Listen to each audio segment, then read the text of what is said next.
Home entertainment, nobody beats the Wiz.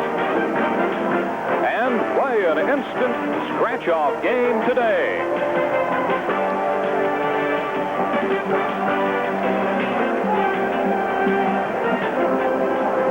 Yankee Stadium, opening day 1990. The Yankees and the Indians attempted to open the season in Cleveland, but the weather would not allow it. 44 degrees at Yankee Stadium this afternoon. The wind chill listed at 30. Partly cloudy skies. All in all, comparatively speaking, a beautiful afternoon for baseball at Yankee Stadium. The umpiring crew for this opening day game for the Yankees, Larry McCoy will be calling the balls and strikes. Al Clark at first, John Hirschbeck at second base, and Dave Phillips, the umpire, down at third. Phillips, the crew chief of this group. There are opening days, and then there are opening days in Yankee Stadium. Even Keith Hernandez, who has stood at attention before the first and the seventh games of World Championship season in the different uniforms, is very excited, as is young Mike Flowers. And they're all waiting for one man, and I believe it's got to be Billy Joe Martin. He will throw out the first pitch, the ceremonial first pitch this afternoon.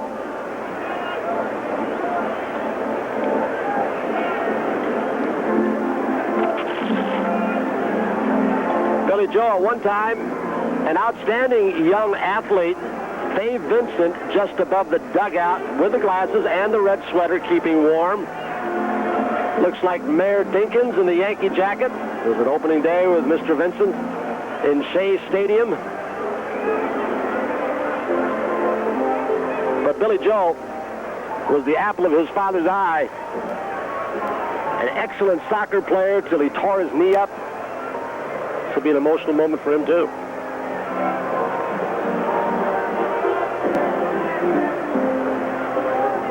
Well, the Yankees play this one against the Indians, stay home with Texas coming in. The Indians, as a result of moving in here, this is actually a makeup because of the lockout. This game a makeup. They will leave and head into Chicago. So the schedule not too good for the Cleveland Ball Club. And they're still discussing as to whether they will play a 6-game series against the Indians the next time the Yankees are in Cleveland in July, or try to make that game up somewhere else along the trail and utilize another off day.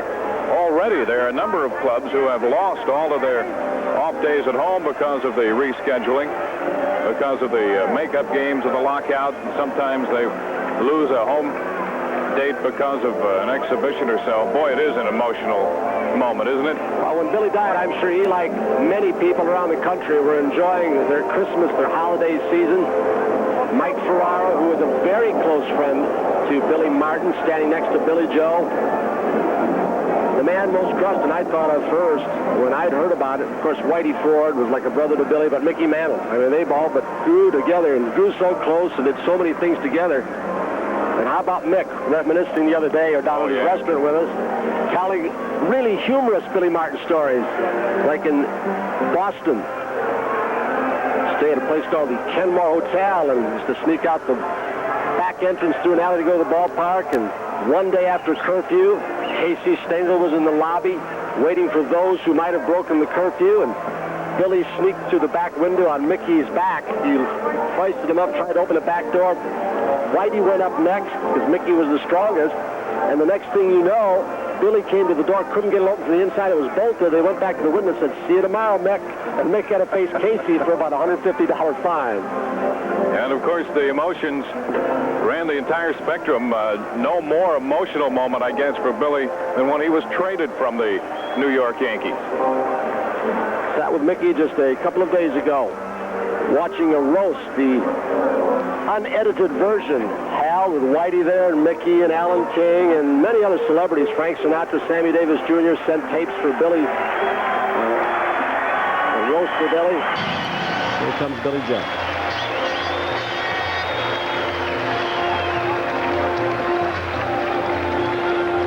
There's Billy Martin's number one among those retired by the Yankees. And Billy Joe Martin goes to the mound to offer the first pitch of the 1990 season. First pitch, figuratively speaking, of a new decade for the Yankees as they open the 1990 season at home this afternoon against the Cleveland Indians. There it is. Bob Guerin doing the catching, receiving the opening day toss.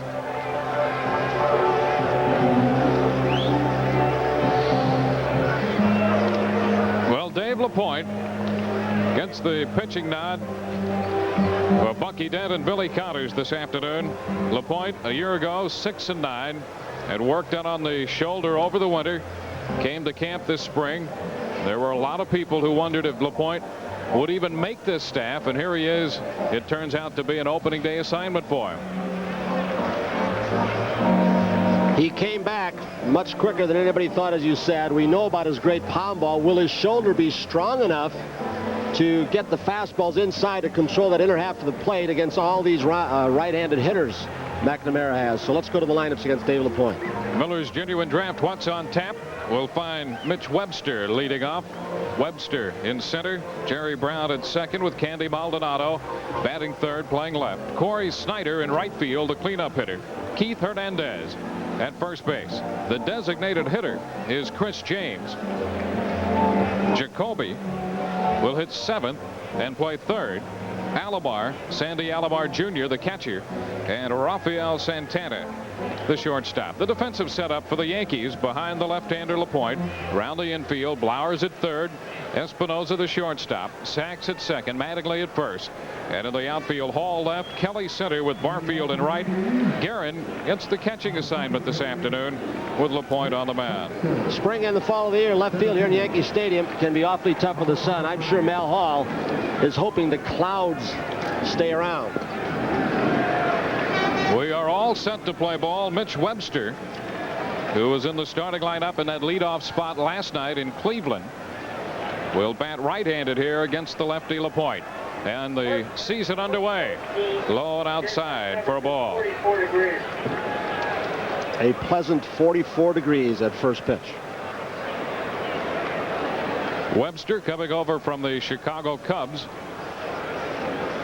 He had 257 last year. LaPoint comes in with a strike. The Indians think their pitching is going to be okay. When Swindell comes back, he's scheduled to pitch Sunday. They have a good four starters and Doug Jones to back it up, but their offense was questionable last year, to say the least. Webster puts down the bunt, a good one. Guerin with the throw, got him. Nice play by the Yankee catcher. Webster trying to bunt his way on. Nice play by the catcher Guerin after a very short night's sleep. You might notice something different about Yankee Stadium this year. The grass is cut closer to the foul line, about 2 feet. And with Sachs and Espinosa, who's a good bunter, Roberto Kelly, Bucky Dent last year said he wanted that grass cut a little closer, so in fair territory the ball was deadened. So Guerin had to get out in a hurry because Blowers had no chance. Here's Jerry Brown. Brown, just 24 years old, the leading hitter for the Indians a year ago.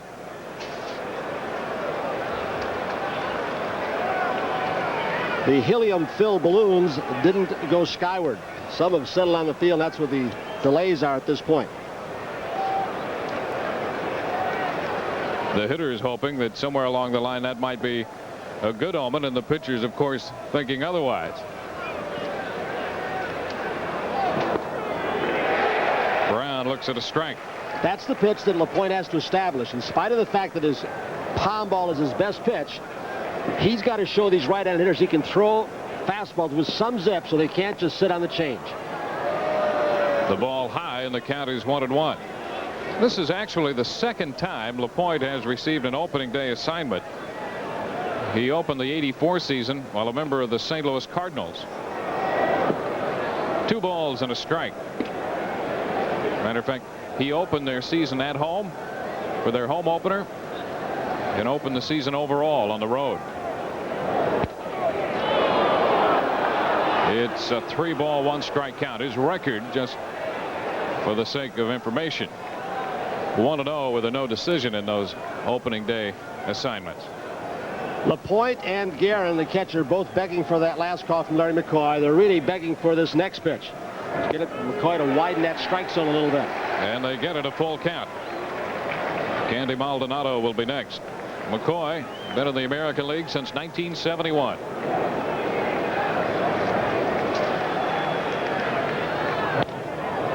Center field. Kelly is there. The ball carries to him. 2 gone. Brown took him to 3-2 and then went to center.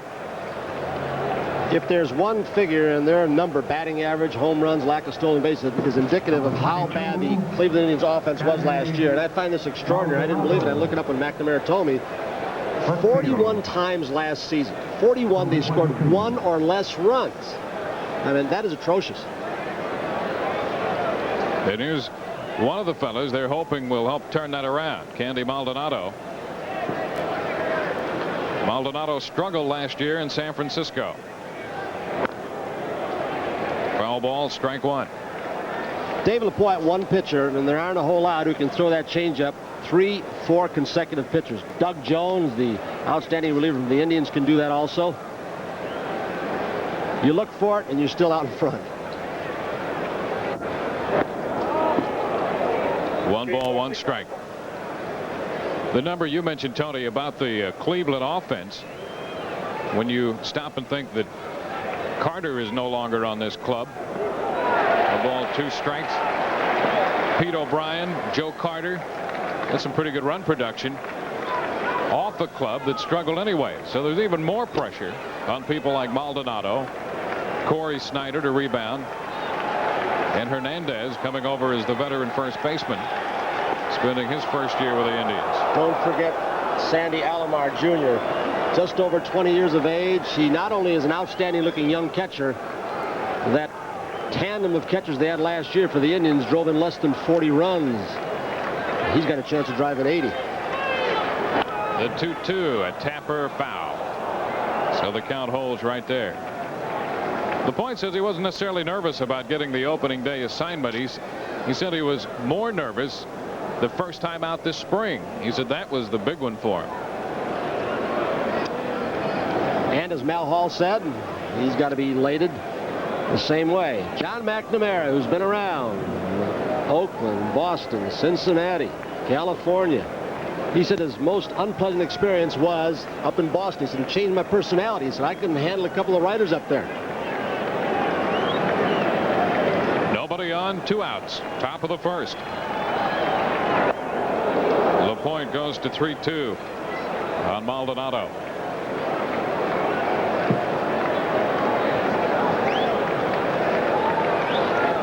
LaPoint made 20 starts last year.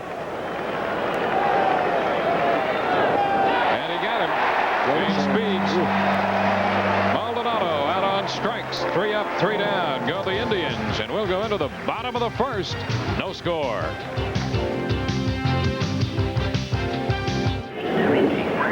Bud Black, 32-year-old lefty on the mound for the Cleveland Indians. A game over 500 last year for Cleveland, but perhaps their most consistent pitcher. He made 32 starts with an earned run average of 3.36. Rarely walks anybody. His pitching coach Mark Wiley said he very easily could have won 17 last year with any kind of run support against Bud Black. Here's the Yankee lineup, Dewayne. Steve Sachs will lead it off on the Miller Draft Premium What's on Tap. Alvaro Espinoza at short. Don Mattingly at first base. In the cleanup spot, the DH is Dave Winfield. Mel Hall is at left. Jesse Barfield in right.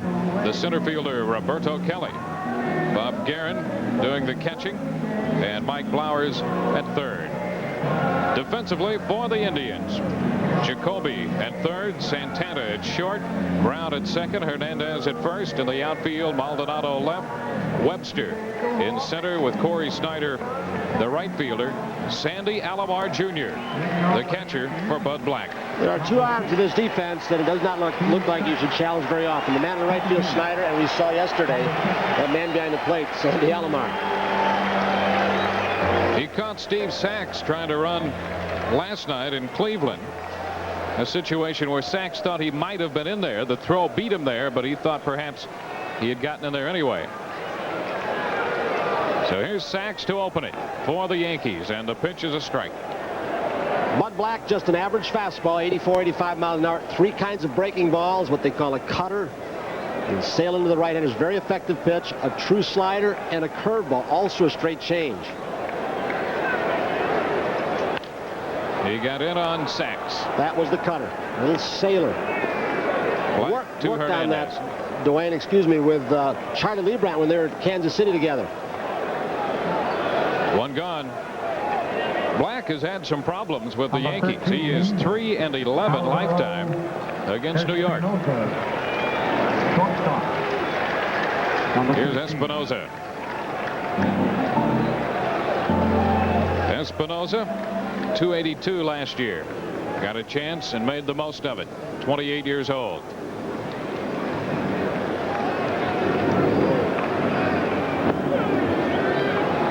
He looks at a strike. Don't know if you can tell the difference between the slider you just saw first pitch and the little cutter, which was a little bit flatter and only a few inches, the pitch that jammed Steve Sachs to ground him out. It's not that this guy throws strikes, but they're quality strikes. As they say, the jargon of the bench, he uses the whole plate. Espinosa lifts it to the right side. Brown into foul territory makes the catch. Isn't dugout conversation wonderful when they say using the whole plate? For a guy like this, they mean he uses only the outer portions of the plate, not the middle. Here's Don Mattingly stepping in. Getting a fine reception from the crowd. Mattingly, 303 a year ago. And Black has given him some problems for his career. Drive deep to right, but foul. Mattingly around a little early. It's one thing we saw all spring, that you do not try and throw fastballs no matter how hard by Mattingly inside. He is so quick. Mattingly, you see against Black there, 188 lifetime. He struggled against Storm Davis. And then Black. Left side for Jacoby. Across to Hernandez, and the Yankees are up and down in order in the first. We've gone through an inning from Yankee Stadium with no score. Corey Snyder opening the second inning. Takes ball 1. Snyder had a home run and a double washed out last night, or snowed out, I should say. And there's a base hit to right. Well, apparently the sessions he spent with Walt Riddiak over the winter paying dividends already, Tony. Well, he's moved up on the plate a little bit. Walter Riddiak suggested that. That's Mike Hargrove, the first base coach behind Mattingly and Corey Snyder. The walking man, Mike Hargrove. This ball will be out away, tailing, being up on the plate. The things that he said Riddiak preached for head discipline. You got to watch the ball until it hits the bat. You got to start down on the ball and finish high. Leave the top hand off the bat after you hit the ball. But try and go the opposite way more than anything else. Here's Keith Hernandez playing in Yankee Stadium for the first time. And the pitch is a ball. Hernandez hit 400 for the spring. The Indians had a good spring. They were 10-5 and showed some offense. Arizona is hard to judge by, however.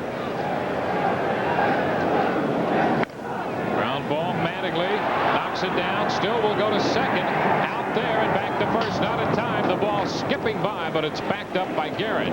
The ball's still in play, so out of that the Yankees get 1, and Hernandez remains at first. Hernandez finds out very quickly about used to be his counterpart in this league, who's the best over here. He just saw Mattingly. The grass, which is very thick, slowed it down, but Hernandez did just what he wanted to. With Mattingly holding the runner on, he wanted to hook it through the right side. He does it.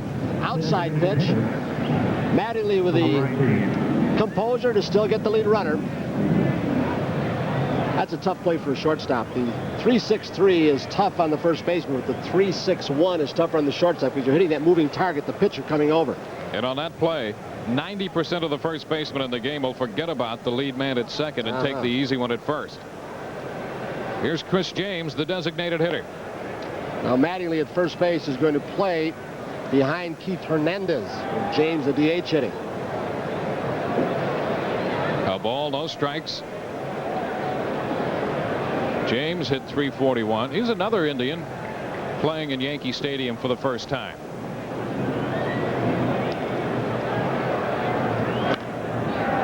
Fouled it out of play. The count is 1-1. How about John McNamara yesterday in the second inning with 1 out, Hernandez on first base? He started him on a hit and run that was successful, although Keith got only as far as second base. And John Mack said this morning, I was just trying to send a message to the league that we may be hitting running a little more, even though it's Keith Hernandez who doesn't run well at all. Well, we alluded to it last night, Tony, the mindset of John McNamara and the drill they had in the spring. There's ball 2, 2-1, concentrating on hitting the ball to the right side exclusively. McNamara, well aware that this club struggled to score last year, will try any number of things this year, including starting the runners. And with a left-handed pitcher in LaPoint, Mattingly can afford to be back, even though James may try and shoot it through that right side. 2 balls, 2 strikes. You can see Guerin after every pitch looking into the dugout, probably at Billy Connors, the pitching coach, to see if they want him to step off to find something out, whether to do a little slide step to go home and shorten the delivery, whether to throw over. There goes Guerin again. Down 2-2, 1 on, 1 out. And he got him. Took a little something off. Strikeout number 2 for LaPoint. Both coming on the change. There is no difference whatsoever in the motion between this fastball, this breaking ball, and this palm ball. And you can see the action it has, almost like a little screwball action. Third base. Billy Connors in the Yankee dugout as LaPoint works to Brooke Jacoby. Strike 1. He's something else. You talk to yourself. You put a little man on your shoulder and say, wait back, wait back, wait back. And as hard as you try against that changeup, you still are not able. He comes inside a bit. They count 1 ball, 1 strike to Jacoby. His numbers from a year ago, they were impressive against the Yankees. .415. Higher than any other Indian against Yankee pitching. 2 balls, 1 strike they count. To this point, LaPoint has not thrown that fastball for a strike. And after a while, the hitters will catch around. Maybe the second time through, they'll say, hey, look, he's throwing the ball decently, but he's not throwing the fastball for strikes. There he did. Jacoby takes it to right near the line and foul. A drive deep the other way, but out of play. And that squares the count at 2-2.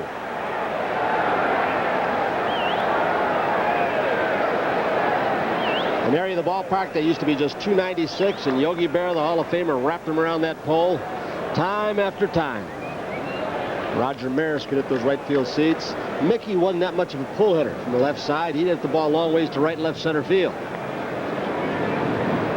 Now 314 down the right field line and 318 down the line to the left. 408 to straightaway center. Pitch blocked by Guerin, and the count to Jacoby goes all the way to 3-2. In the alleys in right center, 385, and in left center, 399.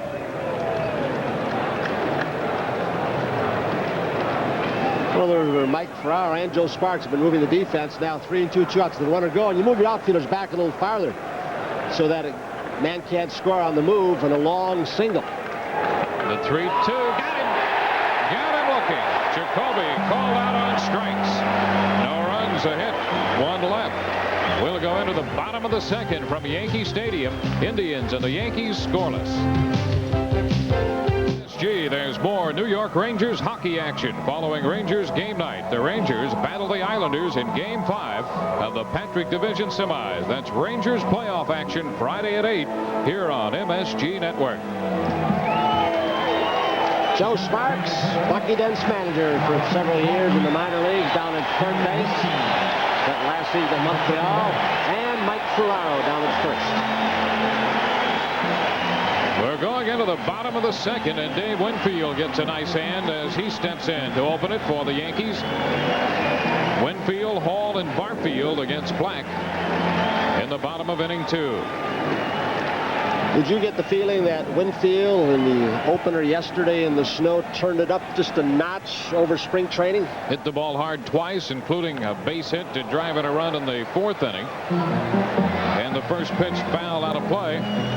A young fan grabbed it, brought his glove as the souvenir off the bat of Dave Winfield. Winfield said before the game today, you have to realize I've played only 8 games in the spring after missing an entire year. So I'm still not quite where I want to be. And Bud Black, along with young Sandy Alomar Jr., Phenia, trying to find out the first 2 pitches whether Dave can handle a fastball. It's not that hard, but they want to see if he still has the bat speed to catch up. 1-1 the count. This one got in on him, fouled it. No ball, 2 strikes. Typical pitching pattern to Dave Winfield when he was young, or now that he's 38. Bust him inside and bust him inside. Likes to get those long arms extended. And this year, I'm sure they've already noticed, their scouting reports say that he has moved up on the plate just a little bit.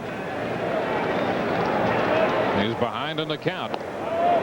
Black shooting for the outside edge. And the count goes to 2-2.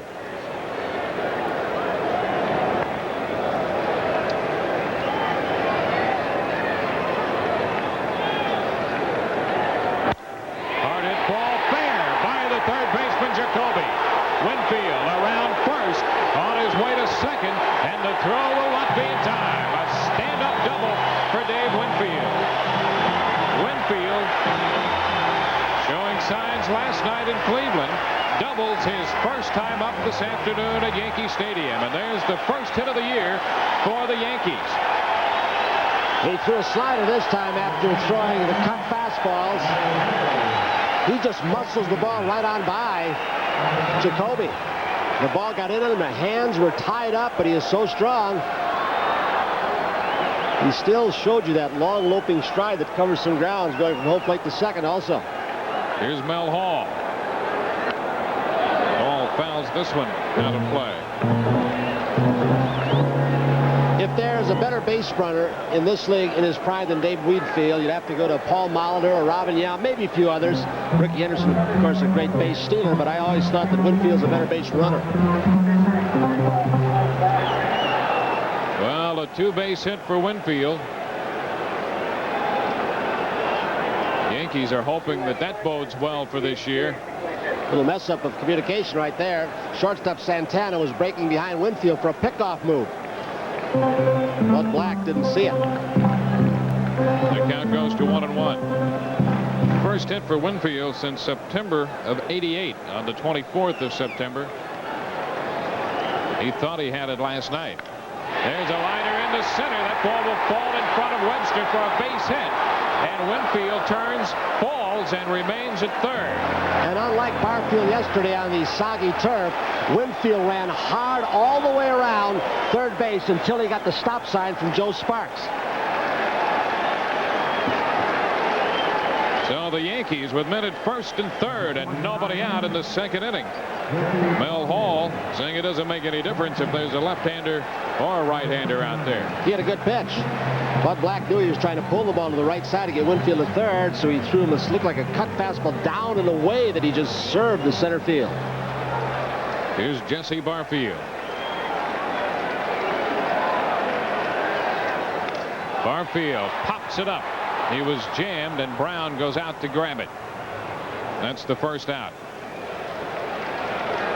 That's a big out for Black to get. There's Hall at first. Winfield aboard at third. 568 days between hits for Winfield. Again, we saw that Navy pitch, the sailor, the cut fastball that jammed and broke Barfield's bat. Pitchers throw that differently. Some use the seams aerodynamically to make it sail. Some use finger pressure. Some off-center the ball. Move to first. Hall back in. Roberto Kelly at the plate.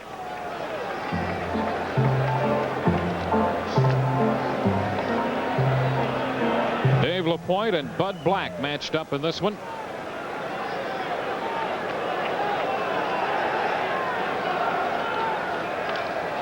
That one in on Kelly.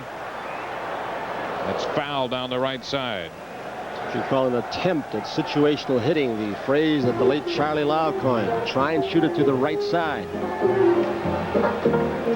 Bud Black knew it because he busted him on the fist. Big opening day last year for Kelly. He's trying to put the Yankees out in front in the opening day this year.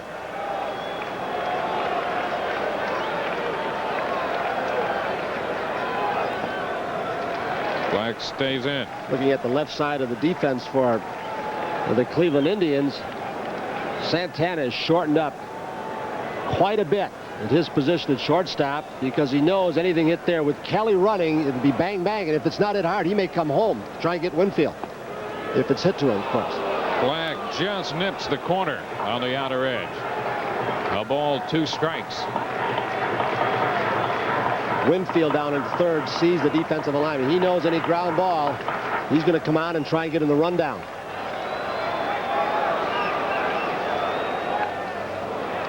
In on Kelly again, and a foul ball. That ball really ran in on him. Bucky Dent, the Yankee manager. He saw his offense struggle, the shortened spring training. Around the feet. 2-2 the count. You was impressed last night as I was, and everybody else, even the Yankees, with Alomar and how he blocks pitches and throws. He does everything properly, doesn't he? 6'5", he is so agile. 2-2 the count on Kelly. And he stays alive. It's a great shot. This one away. Great shot with nobody on second base with center field camera. Alomar put the fastball location inside. Nobody on second base, simple signs. Bud Black shook him off. One of the changeup away. Ball first, Winfield third. And a strikeout. Roberto Kelly down on strikes. That's the first one for Black. And the second out. And it's going to be up to Bob Guerin.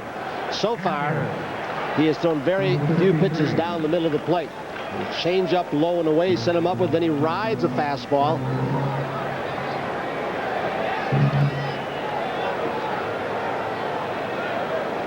It looked like, and still maybe, but it looked like a big inning sitting here. Winfield opened with a double, went to third on the single by Hall, but Black got in on Barfield and popped him up. Has struck out Kelly. And Guerin takes ball 1. You know, Dewayne, that's a big problem when you get big hitters like Barfield and a right-hander like Kelly, who's got some strength. When you ask them to go the opposite way, a smart pitcher like Black knows it, and he'll bust him inside, and instead of once in a while saying, I'm going to return on this ball and drive it hard to left field.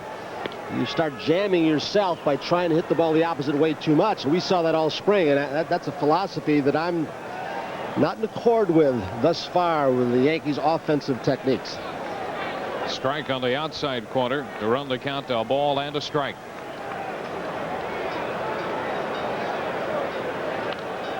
Guerin fouls it back. In fact, you saw a man in operation when he managed and then became the general manager, who apparently learned it from Earl Weaver. The 3-run home run, not a bad idea, and Jimmy Fry was that guy. That's right. Fry certainly appreciates the home run as much as anyone. There are times to hit and run and stuff, but there are times early in the ball game you don't want to play for one when you got a big inning sitting in front of you. Ball back in. And that's not to say that approach to try to hit the ball the other way should be completely discounted. No. Matter of fact, a fellow such as Guerin, who's at the plate right now, feels that gave him an offensive edge. He had some problems offensively until he started to do that. This one foul. The problem is when you get a fellow who is strong and who can drive the ball and has done that in the past, you're giving up so much. You run the risk of making him a Punch and Judy. Sometimes when you play for one run, that's all you get, and sometimes you don't get that. And you got a chance for 3, 4 and make it easy on your pitcher. Black now on the verge of pitching out of this. 2 balls, 2 strikes. Yankees with the first scoring opportunity of the game. Bottom of the 2nd inning.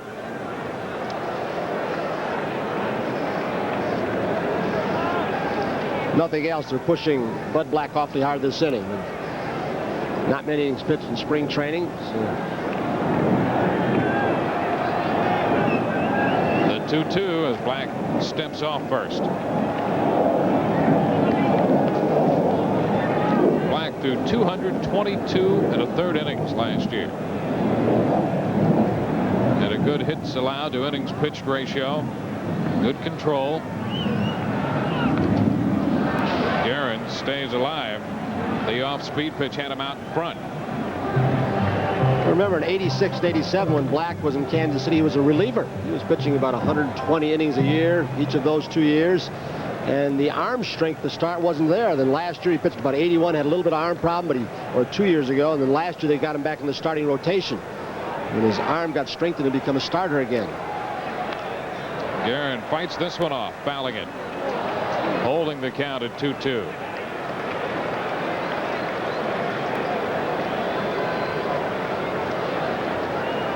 So the way Black pitches, he may not be overpowering, but there are a lot of hitters who on a night such as we had last night would hate to hit against this guy. He keeps the ball inside. And a tap, a foul ball. Count still 2-2. Winfield started in and then almost made a very alert play, because if that ball had stayed fair, it would have been tough for Jacoby, who's playing so deeply, even to get a slow running Guerin. So Winfield started back so he wouldn't be tagged for the 3rd out. And only a good base runner would have thought of that. Most guys would just wander in. If you can't get the guy at first, they throw him and they tag you out and the inning's over with. And he actually started back, and that's, you don't teach that. That's sheer instinct. Guerin, the number 8 hitter in the Yankee lineup. So Mike Flowers is on deck.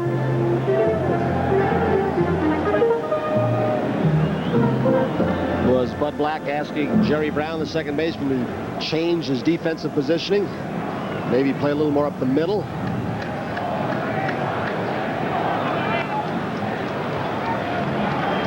Guerin back in. And another foul ball. So this is a pretty good battle here. Guerin with a 2-2 count has sprayed around 5 foul balls. There's Flowers, the rookie third baseman, on deck. Yeah, Guerin is making Bud Black waste a lot of quality pitches. He's keeping himself alive.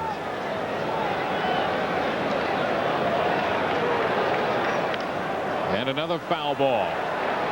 That'll drop out of play. Well, this is a good confrontation right here as the Yankees try to cash in on the scoring opportunity, trying to avoid letting it get away. Black, of course, trying to pitch out of a jam that found Yankee runners at first and third with nobody out before Barfield and Kelly went out.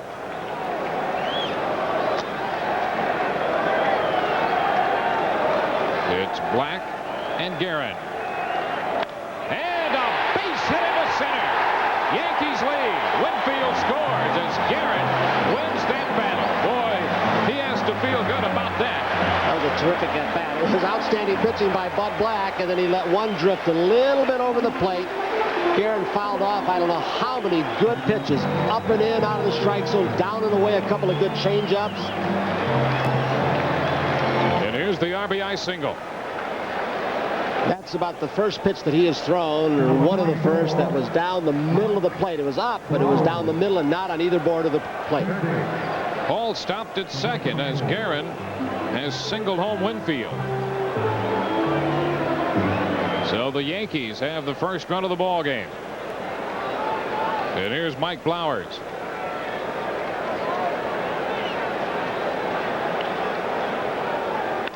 Flowers takes it the other way, base it into right. Snyder up with the ball, good arm. Hall will score, no play. 2-0 Yankees.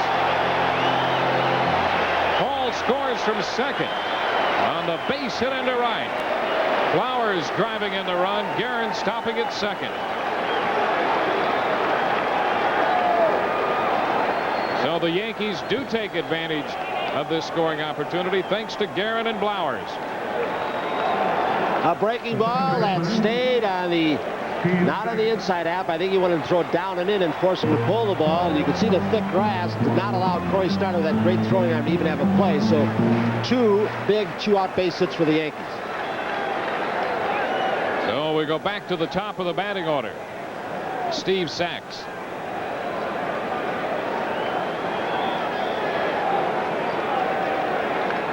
Sachs out pitcher first in the first. Black misses high, ball 1.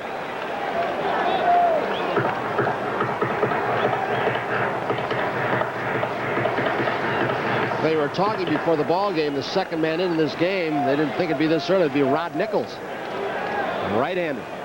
And that's what John McNamara and his pitching coach Mark Wiley have done. They are planning with the shortened spring training which pitcher coming in complements the starter the best. Yesterday it would have been Candiati, then Burse. 2 different styles. Today it would be a Bud Black, and they were talking Rod Nichols, a right-hander. And the Indians are starting to crank up the bullpen. 2-0 the count. Well, Black made some great pitches after getting into trouble, but you have to give Bob Guerin a lot of credit. Too early for Rod Nichols. This is Al Nipper coming back from what looked like 2 injuries that would devastate his career, the knee and the shoulder. He's bounced way back when they thought his career was over with. 2-0 the count. Well, you have to wonder early in the season with the shortened spring training. It's strange how one at bat such as Guerin had could affect a pitcher, especially when Flowers came back with the RBI single. And now Black has thrown the ball high here to Sachs. He's not the same pitcher. Well, they were talking about 80 pitches or thereabouts for Bud Black. That's what Mark Wiley coming out now wanted from him. The way he was throwing, we got Barfield and Kelly. But you're right, that at bat by Guerin must have been frustrating for him because he fouled off so many good pitches. Mark Wiley, the only coach that states, Louis Isaacs, the bullpen coach, has stayed along also, but there was such a vast improvement from the 88 to the 89 pitching statistics of the Cleveland Indians. And Hank Peters, the CEO and president of the Indians, felt he'd done a marvelous job, and he did. Bud Black, 3-11 lifetime against the Yankees. He is a game under 500 lifetime in the major leagues, but 8 under against New York. He made only 6 pitches in the first inning, has made better than 30 pitches here in the second, and has just walked Steve Sachs on 4 pitches to load the bases for Espinoza. So Sachs didn't get much to hit. And here's Alvaro Espinoza. Espinoza fouled out to the second baseman, Jerry Brown, his first time.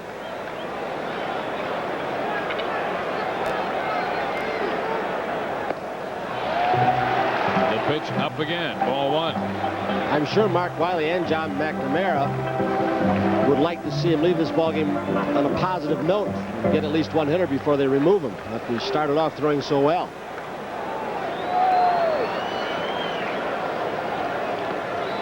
Espinoza looks at a strike. These pitchers during the regular season are going through the strengthening of the arm process. And you wouldn't know it by Langston and Viola yesterday.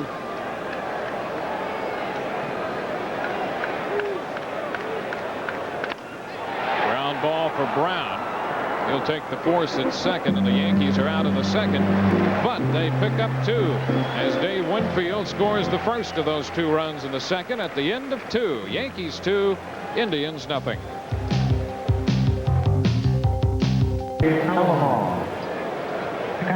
On to the 3rd inning from Yankee Stadium. 2-0, Yankees out in front. Sandy Alomar Jr. facing Dave LaPoint. LaPoint starts him with a strike. Alomar, Santana, and Webster against the Yankee left-hander. Alomar, just 23 years old. At AAA last year, hit .306 and drove in 101 runs. And when you look at some other numbers for a big guy who has driven in those 100 runs, he doesn't strike out much. His tops, as you go back for one season, has been 58 strikeouts. Doesn't walk a whole lot, but he's apparently a young man who has learned to hit off-speed pitch, go the opposite way. A ball, 2 strikes the count. Was the son of Sandy Alomar, brother of Roberto Alomar.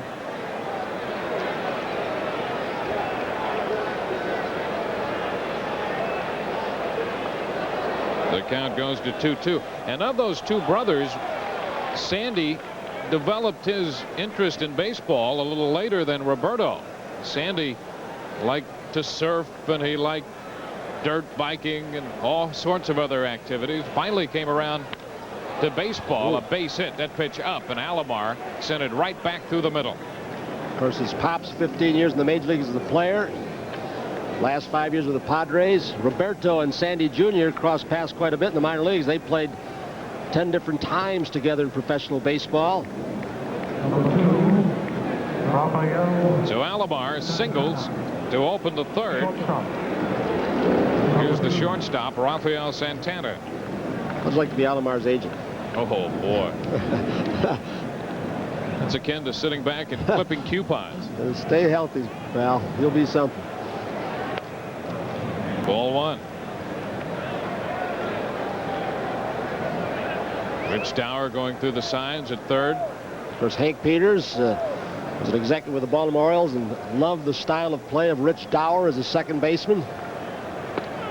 Strike on the corner, and the count's 1-1.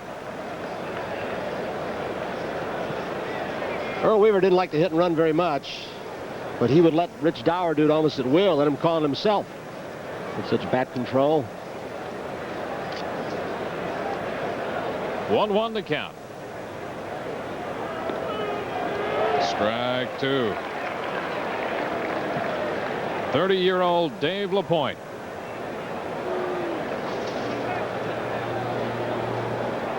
LaPoint, through 113 and 2/3 innings last year.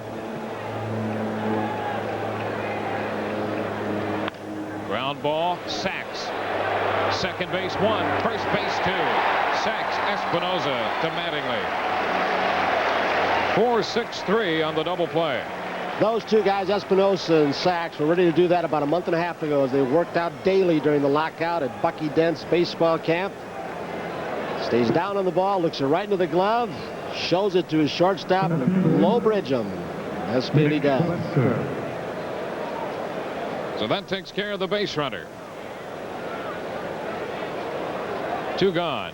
Base is empty. Here's Mitch Webster, top of the order. Ball 1. Webster tried to bunt his way on in the first inning. Bob Guerin made a nice play to throw him out.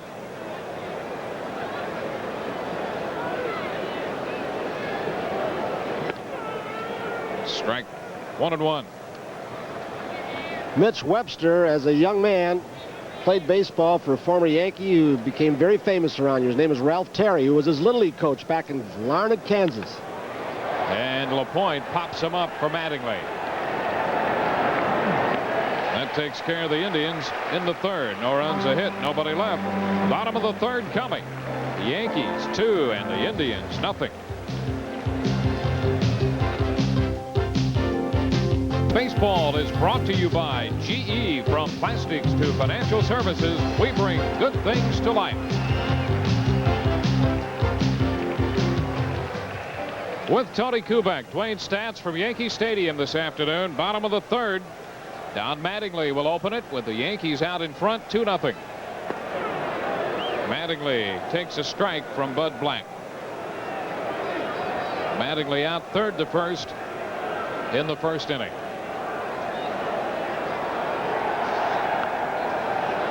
He fouls the off-speed pitch away. 2 strikes the count. One of the toughest guys in baseball to strike out, Don Mattingly. He doesn't walk a whole lot. His hand-eye coordination is so good that whenever he swings, he usually puts the bat on the ball. Usually puts it in play. A ball, 2 strikes. I think it's very important early that some of the hitters in front of and behind Mattingly have decent starts. They don't have to have great starts, because if they don't, they're not going to throw him too many strikes. Would you? No way. 2-2 now. So we get back to Dave Winfield. So he'll be hitting fourth against those left-handers behind him. Well, a healthy and productive Winfield would mean so much to the Yankee club, and Mattingly in particular. A popper short left. Santana out, can't get there. Base hit. Mattingly, sort of inside outing that pitch, drops it into short left. He was fooled on a breaking ball that something was taken off, but he kept the bat enough and just tried to put it in play the opposite way. So many hitters who are fooled on a pitch like that now in front will try and pull the ball. It's the weak ground ball to the right side. His head discipline is so good. His head was on the ball, even though some of the weight was already gone with a lunge. So Mattingly's aboard, and Dave Winfield steps in. Winfield started that second inning with a double. Scored the first run. He takes a strike, shortening on the bat. Well, I don't do this yet. My scorecard is not as sophisticated as yours, but didn't Black have him 0-2 also? One time Winfield, he had him 0-2. He got the base hit left field corner. Yeah, that was a good at bat, just like Bob Guerin's was.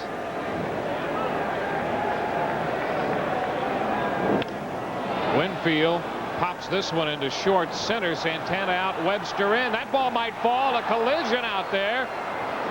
I think he got the ball. I think. And Santana came up with the ball and held it. And they're going to get a double play. Yeah. Webster and Santana collide, and Santana managed to hang onto the baseball, and they get a double play. How about that? Very interesting umpiring on this, because the second base umpire, John Hirschbeck, did not think there was going to be any chance. So Hirschbeck did not go out. He did not have a good view at all.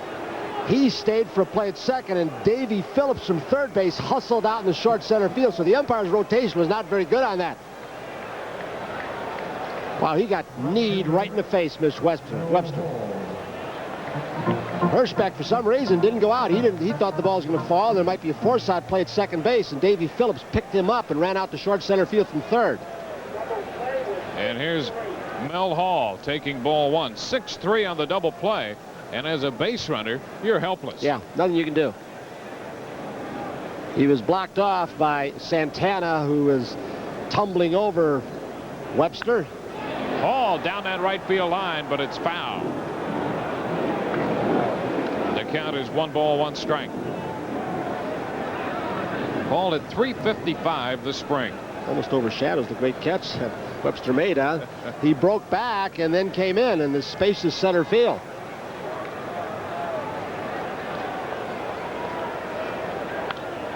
This one foul out of play. I can't call it spacious anymore. It's only 408. It used to be when it was 461 to dead center field. Reaching into the memory bank for that. Oh, yeah. All behind in the count. Base is empty. 2 gone.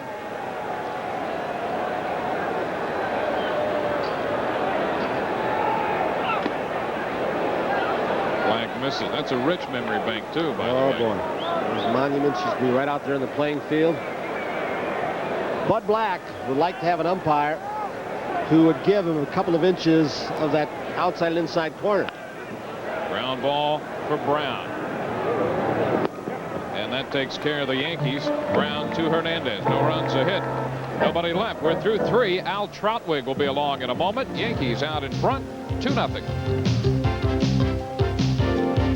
Back to Yankee Stadium from our camera out in Monument Park. I'm Al Trautwig in with Tony Kubek, and after delving into Arctic ball last night, we are being treated to some nice New York weather today. On the Wiz American League scoreboard, second inning, Detroit leading Boston 2-1, and some later starts there.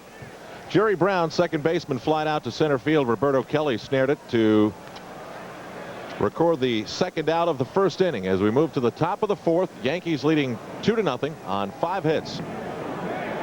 I didn't know you were that powerful. I was just about to ask you what the scores were. Yeah, it's like it's after only 4.5 games. The telepathy is there. Like Yogi says, ESPN. And a strike. 1 ball, 1 strike. Yogi asked Whitey Ford asked Yogi what he's going to be doing now that he's out of uniform for Houston. He said, I'm going to be evaluating players. It's tough to do. Say that again. Ground ball, Espinoza. As smooth as ever. Cross to Mattingly. You know, it's hard to believe that a year ago on opening day, Alvaro Espinoza was the starting shortstop, and everybody thought that was such a big surprise. Well, now he looks like the most calm of veterans out there. He only needed a chance. And when patience wears very thin in the Bronx, people upstairs, they had nobody to go to. He gave him over 500 at-bats. Starts the double play, pivots on it. Great hands, as you said. Candy Maldonado facing Dave LaPoint. He struck out his first time up. Candy, another one of the National Leaguers coming over to the Indians this year, signed as a free agent. And a ball, 1-0. Well, Tony, we already have 2 hot dogs to compare, Cleveland and Yankee Stadium. It's tough, but the mustard of Cleveland, I think, gives it a strong edge. Good. You haven't been to Milwaukee yet. Soon. Okay. Keep a little notebook. Dave LaPoint in his 4th inning of work. He's given up 2 hits. Maldonado fouls it off right side. There's an example of what happens when a team knows a pitcher's got a great changeup, that palm ball. LaPoint doesn't throw that hard. In fact, in spring training, they were getting him in the low 80s, his top speed, and that was on some fast speed guns. But with the changeup in mind, Maldonado's way behind, but it's really a mediocre fastball at times. But it's all relative. Maldonado lines one past Espinoza. A single and a runner on with 1 down in the top of the 4th. You mentioned before batters coming to the plate, and the next man to do that for Cleveland will be Corey Snyder. Keep the weight back, keep the weight back, keep the weight back. As a game goes along, do the batters facing a changeup pitcher get more used to doing that, thereby decreasing the number of innings that a changeup pitcher can be effective? Some hitters will adjust. Some hitters just aren't smart enough to make the adjustment. But a pitcher who is as smart as Dave LaPoint will work with his catcher to change the pitching pattern if they can. I mean, Juan Marichal might have been the best. He threw pretty hard, had great screwball, great thing. He pitched the middle 3 innings different than the first 3. Then he'd come back the last 3 completely different. Whether Dave LaPoint can do it or not after the surgery remains to be seen. Corey Snyder coming off the worst year of his major league career, that after 2 consecutive seasons where he was a big offensive threat for the Cleveland Indians. The live ball year of '87, then '88. And now after an off-season tutoring session with hitting guru Walt Hriniak, he is hitting the ball very, very well. And a healthy back. And he's one of those players who suffered from the postponement last night because of the snow. He rocked one out of Cleveland Stadium last night. And of course, all that doesn't count. You got to remember his first year in the big leagues. He played short, third, center, left, right. They toyed with him at so many different positions, and I've got to believe that had a little effect on a younger ball player. Fly ball, left field. Mel Hall going back, going back, going back. The game is tied. Corey Snyder has hit a home run against the Yankees for the 2nd consecutive day. Yesterday didn't count. Today it does. You think his mentor, Walt Hriniak, isn't going to have a little smile on his face when he hears about this? A fastball inside that looked like it was inside off the plate. Look at, he's closer to the plate than he was the last couple of years, but very quick inside. He did not have any fear of being jammed by LaPoint's fastball, and Dave LaPoint thought he could. Manager John McNamara, before the season started, said, I'm not sure where Corey Snyder's going to play, but he'll play somewhere, and that's a taste of why. Here's Keith Hernandez getting booed at Yankee Stadium.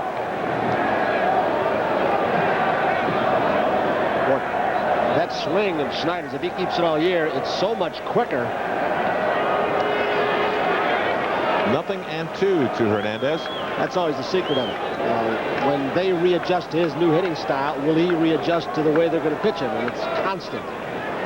That's why a guy like Hernandez, year after year, just stayed about the same.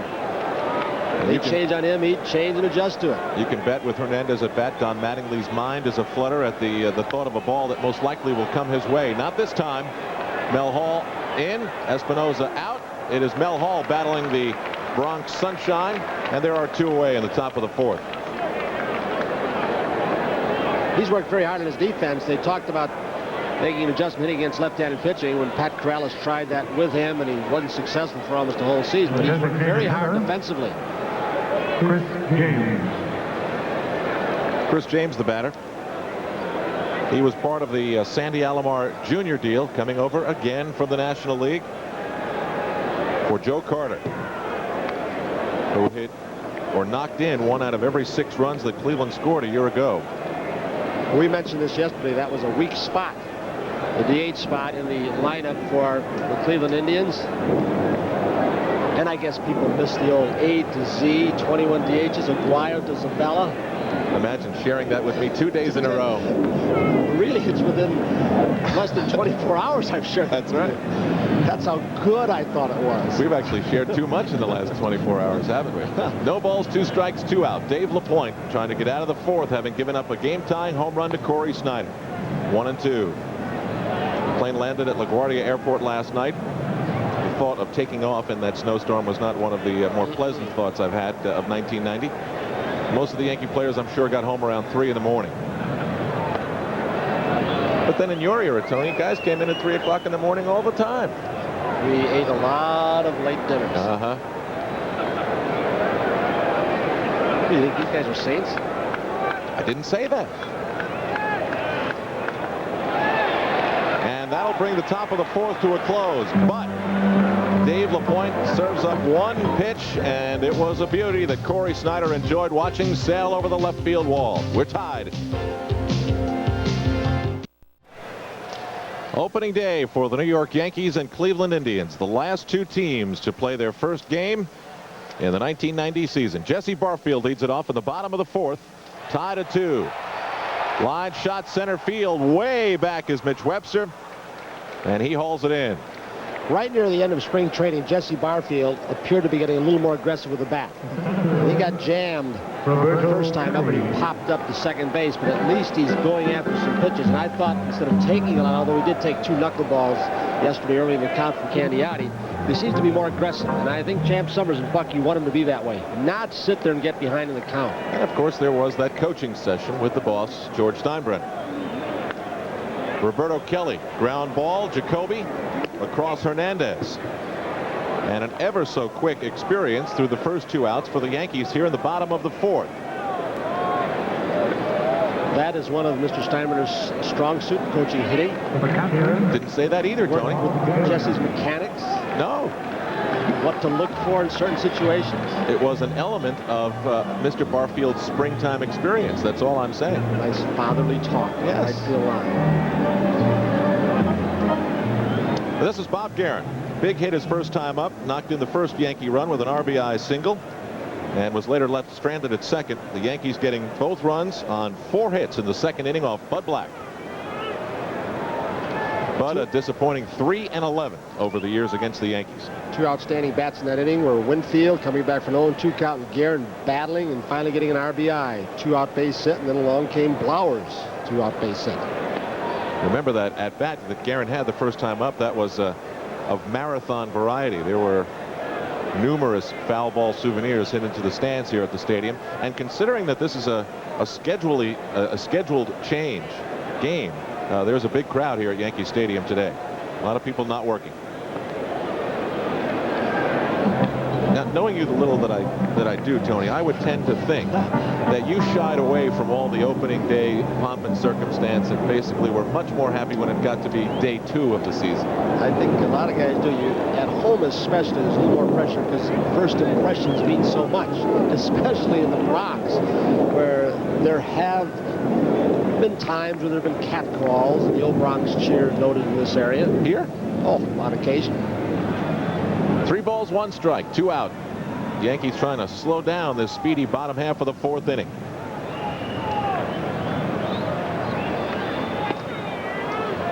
And Bob Guerin takes it now full at 3-2. I asked Bob if he was a tad nervous before the game. He said, nope, it's just another one.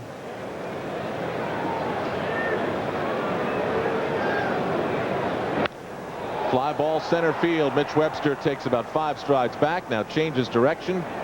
And that softly circling wind does not prove to be too much for Mitch Webster to record the 3rd out.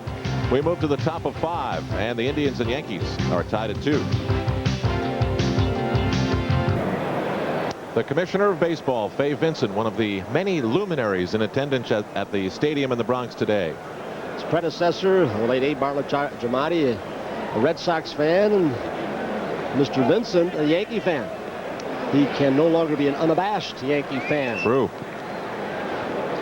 Brooke Jacoby leads it off for the Indians. In the last inning, Dave LaPoint gave up his first home run to any player currently on this Indians roster. That was Corey Snyder that tied this game. And Jacoby launches one that Roberto Kelly is on the receiving end of. 1 down, top of the 5th. 2-2. Al Trautwig, Tony Kubek. Dewayne Stats is an inning away from returning. The catcher, Jeff Robinson beginning to warm up in the Yankee bullpen. Mark Connor behind him, the bullpen coach, twice the Yankee pitching coach. Kind of nice to have 2 men with the pitching credentials that Connors and Billy Connors have in the same uniform in the same field. That wind is drifting the ball towards center field. A couple of fly balls have just kept carrying in that area. Sandy Alomar Jr. with 1 down, takes a ball 1-0, singled his first time up, and then was victimized on a Rafael Santana induced double play. And another of the many balloons. I got my binoculars. It said George Must something. Couldn't read the last word. I don't know. Leave it up to you folks. Your guess George is as good Must, as mine. and it rolled over before I could get the binoculars on. George Must. And there are fill in the blanks. There are a lot of those floating around here today. George must get another left-handed power hitter. I don't know if there's that much room on the balloon. We've spoken of the legacy of Sandy Alomar and a precedent he has set for Sandy Alomar Jr. And the likeness is startling. Not the size, though. No.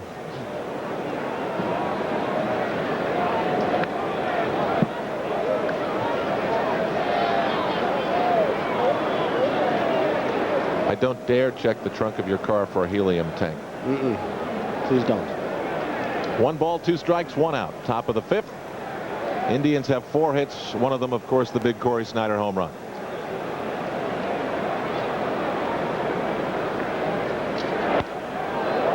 Couldn't wait to get a look at Sandy Alomar Jr. last night, and he didn't disappoint when he tossed out Steve Sachs attempting to steal before the big snow came.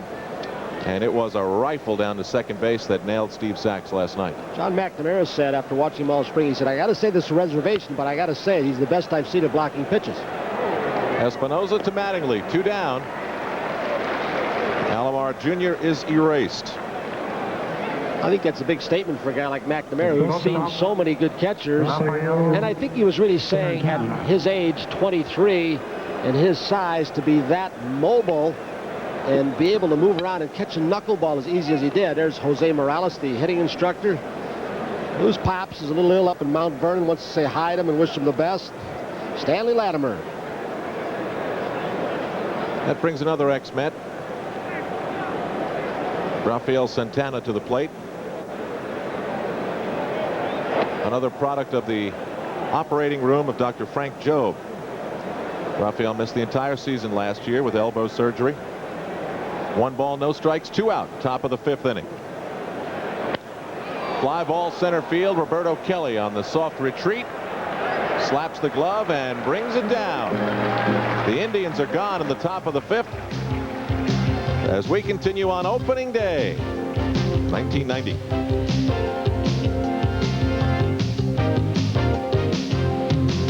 Inning tied at 2. Mike Lauer steps to the plate, had an RBI single his first time at bat. And I know, Tony, when you talk about first impressions are lasting ones, he wanted to make his first impression as the starting opening day third baseman for the Yankees a good one, and he did. No doubt about his throwing arm. They say he has good hands. He's proven that in the minor leagues with some fielding awards. He has power. How many holes will he have offensively? And how much range will he be able to cover? 1 ball, 1 strike. He had 3 home runs in the string, but I think it's safe to say that everyone who's following the Yankees would love to see him make a diving stab or two and erase the memory of those errors of the spring. High and tight. No swing. Down at first, Al Clark. 2-1.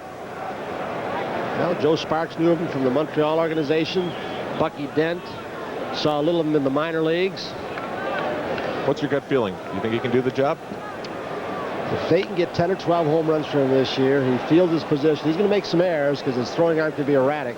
And if he can drive in 60 runs, I think he'd be a plus at this point. I think Bucky Dent would like to see that and then build on that. Cham Summers has worked hard to get him to try and handle breaking stuff away, moved him off the plate and closed his stance a little bit. Again, it's one of those only time will tell deals. Likes the ball down. That most people know. Low fastballs are the pitches that he drives better than any other. Full count to Mike Flowers, the Yankee third baseman. Up next, Steve Sachs, and then Alvaro Espinoza in the bottom of the 5th. Bud Black on the 3-2. Flowers fouls it off. And to try and take away a little bit of that blind stuff up and in, especially, they call flattening out his battle. But it used to be like almost straight up in the air, and it was just designed to uppercut a baseball. He didn't know how to get the loop out of his swing, so they made it a little flatter, leveled him off. Oh, I think he got a call right there. Bud Black thought so too. Well, Flowers is on to start the bottom of the 5th, and Bud Black is indeed not happy at the call delivered by Larry McCoy. It was a real McCoy or not? Bud Black now is not only questioning McCoy, he's asking Alomar, now where was it? And Alomar gave an affirmative nod and to say, yeah, it was a strike, but you didn't get it. Steve Sachs, the batter, grounded out to the pitcher his first time up and later walked in the 2nd inning. This is a spot where you like to have some speed. In the 9th slot, many teams, that 9th spot will try and get some speed. Joe Sparks flashing the sign. One of the reasons is if you get around your first hitter, if you do want to hit and run, or if you do want to bunt with him, you got a chance. If you do bunt in this situation, Flowers may be an easy out at second base because he doesn't run very well. You like to complete that circle of speed with a 9, 1, and 2 hitter if you can.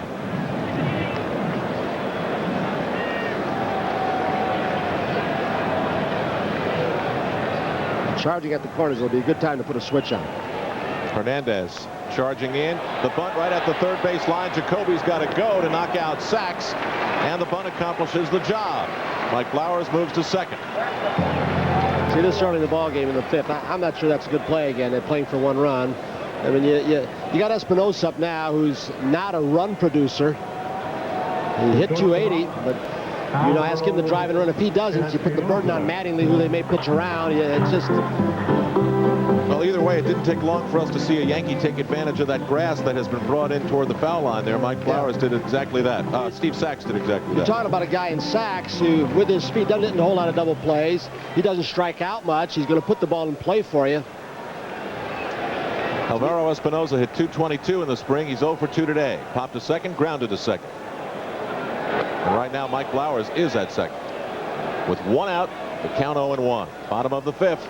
What makes it difficult on Espinoza because he doesn't drive the ball that hard. Your outfielders come in, especially on the right side where he hits it, like Corey Snyder and Mitch Webster, like playing like a little deeper than Little League depth. And so to score on a base hit to those areas is almost impossible for Flowers, especially, who's not a good runner. It's a strategy that you got to question. We got a taste of how the Yankees may have to create the Bronx Bombers as a misnomer this year, and that they're going to get a lot of runs at stringing hits together as opposed to the home run. If they keep playing like this, they're going to have to string a lot of hits together. And it is very early, and you can always adjust your offensive philosophy. Here's a guy that hit 300 last year. You're saying sacrifice the 5th inning against a guy in the 5th inning, Bud Black, who they've had on the ropes once, and he's probably at the point where he's tiring. Detroit Tigers getting revenge for the 10th inning victory by the Sox yesterday. 6-1, 3rd inning. Early start for Sparky's gang. 0-2 to Espinoza. Bud Black. Espinoza sends it down the line. Foul ball. Not quite the zip on that cut fastball inside like he had the first couple of innings where he was hitting right-hand hitters on the fist. pushing himself just a little bit. Espinosa, who added about 10 pounds to a weight lifting program in the offseason, a little bit stronger on that ball inside. Bud Black's 0-2 pitch. Ground ball to short. Santana across to Hernandez, and Blowers moves over to third. And that brings Don Mattingly to the plate. Mattingly singled his second time up after grounding out his first trip. It's going to be an interesting at bat, I think, with the left-hander Bud Black, who's tiring a little bit with Winfield behind him, who's swinging the bat pretty well. A double, although he did loop into a double play. See if they throw him any strikes. Don Mattingly will now be a Yankee for 6 more years and make more money than an undeveloped nation in the third world. $19.3 million after this season is done. 0-1, 2 away. This is a little respect for showing Mattingly. It's left-hander with Winfield behind him. And in 1988, the year that Winfield had 100 RBIs and 20 home runs, they were starting to pitch around Mattingly even that year and make Winfield drive the runs home. 1-1. Mattingly right at Hernandez, and he can't get to it. Flowers scores. Yankees lead it 3-2. RBI for Don Mattingly. Second hit of the day.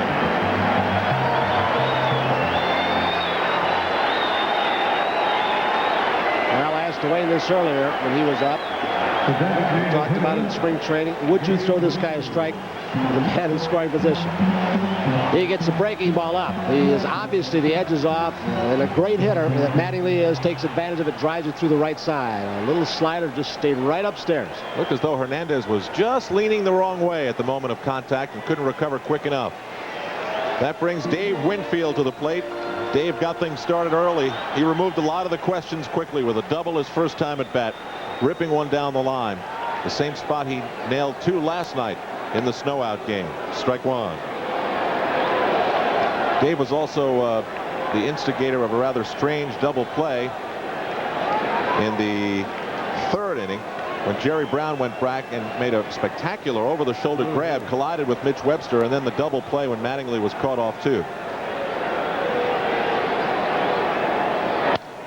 Winfield cracked the bat, I think, over to Jacoby and across to Hernandez. And that'll end the bottom of the 5th inning. But Don Mattingly singles in Mike Flowers. And the Yankees have the lead again as we head to the 6th. Tony Kubek will call that inning, and sitting next to him will be Dewayne Stats. I'll step aside, but see you again in the post-game report as we continue live from the stadium on opening day. Along with Dewayne Stats and his yellow power tie and opening day in Yankee Stadium, I'm Tony Kubek. Al Trautwig did a nice 2 innings and a marvelous job. I thought the Steve Hurt piece was outstanding in the pregame show. Oh, of course. First pitch into center field off the bat of Mitch Webster. So with the Yankees leading 3-2, Webster hits a single off a changeup from Dave LaPoint. I would think from this point on, Billy Connors and Bucky Dent will have a very close eye on Dave LaPoint. He's up in the mid-70s now in the pitch department, and the Yankee bullpen is busy. Jeff Robinson, a right-hander, and Craig Catteray, a left-hander. LaPoint has struck out 4, those all through the first 4 innings. He'd like to have that one pitch back to Corey Steiner, a fastball. He probably would have liked a little bit more inside, a 2-run home run for Corey after Maldonado had singled. The Yankees came up with 2 runs after 2 outs on 4 base hits. Guerin and Blowers driving the 2 runs in.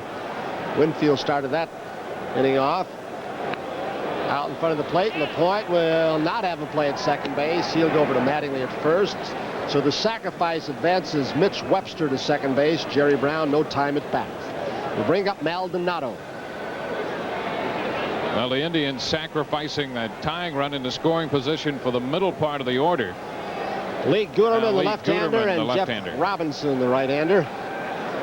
Well, I guess both teams playing for a run in the middle of the ball game. The Yankees in the 5th, now the 6th, the sacrifice. It looks like LaPoint looking at his finger as if he has a blister. And Espinosa looks on at it, and Guerin. As Bucky Dent made the call of the bullpen.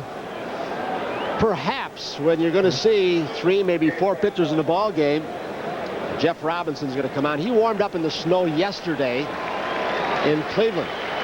So Dave LaPoint, who did a nice job, leaves with a man on, 1 out in the 6th. And you figure, I guess, with Doug Jones down there, that may be Bucky Dent's thinking. Doug Jones, who closed his game so well, he wants to score when he can. So with LaPoint leaving, Robinson coming on, we'll be back right after this. Folks, we want to remind you this copyrighted telecast is authorized under rights granted by the New York Yankees solely for the private, non-commercial use of our audience. Any publication, reproduction, retransmission, or other use of the pictures, descriptions, and accounts of this game without the express written consent of the New York Yankees and Madison Square Garden Network is prohibited. Dave LaPoint did a nice job. Gene Monahan, the head trainer, sitting next to him, probably looking at what appeared to be a little blister. But he had enough of that fastball to keep the right-handed hitters honest. A very, very promising outing for Dave LaPoint, Dewayne, as Jeff Robinson now comes on with that split-fingered fastball, sinker, and slider. And this is the perfect position for Robinson insofar as the Yankees are concerned. They're hoping that he can come in middle relief and do the job for them. He's done a little bit of everything in his career. Starting, he's closed at times, but they feel that he is most effective in the middle. And do the job to see who the closer is going to be. Will it be Cataray? Alan Mills is there. Righetti. Trade rumors again popping up in various newspapers about Rags. Nice stop, Garrett. He kept it in front of him and prevented Mitch Webster going to third base, which really would have changed the inning. He's there with less than 2 outs. The infield is forced to come in. Nice block, Guerin. Yeah, and that's the one thing with that split-fingered pitch that you have to be concerned about, wild pitches. And Robinson has uncorked a few of those with San Francisco and Pittsburgh. 1 ball, no strikes, 1 out here in the 6th. 3-2 Yankees with Webster at second base. Breaking ball, 2-0. Guerin now turns on Larry McCoy, the home plate umpire, asking where that pitch was, as did Bud Black last half inning.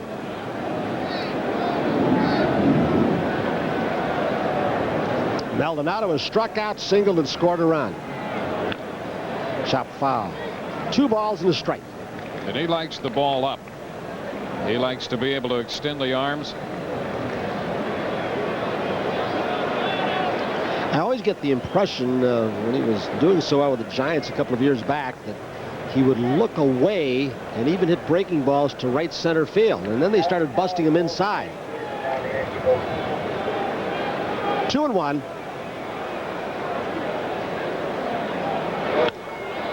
He jammed him.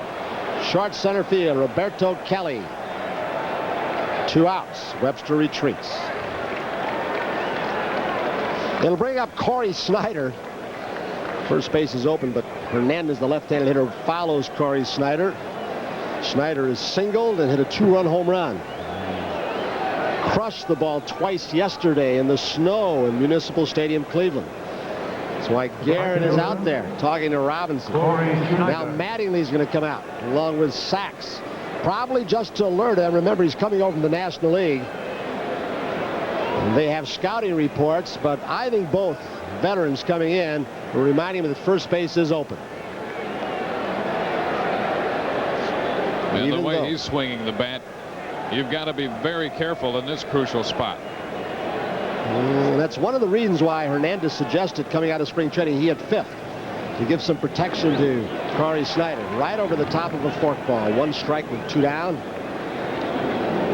Yankees 3, Indians 2 here on opening day in the Bronx. Jeff Robinson trying to save that run for Dave LaPoint.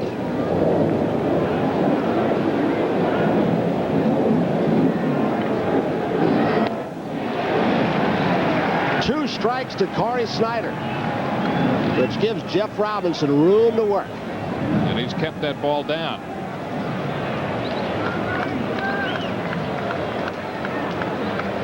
Boy, what a setup man Robinson had been for Jimmy Leland and the Pirates, setting up Jim Gott. So Gott went down, and then Robinson was forced into the closer's job.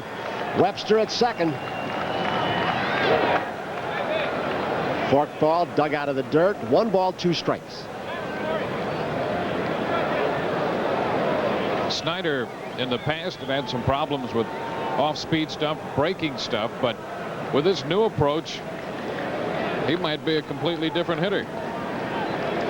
The runner at second with 2 strikes and 2 outs on the hitter will get a good jump. As soon as the swing starts, you can be on the move. Flowers bobbles it. The long throw to first base. A great throwing arm. Gets Corey Snyder by 1 giant stride. So Flowers gets a chance, knocks it down, and throws him out. We'll go to the bottom of the 6th. The Yankees still leading it 3-2. We'll be back.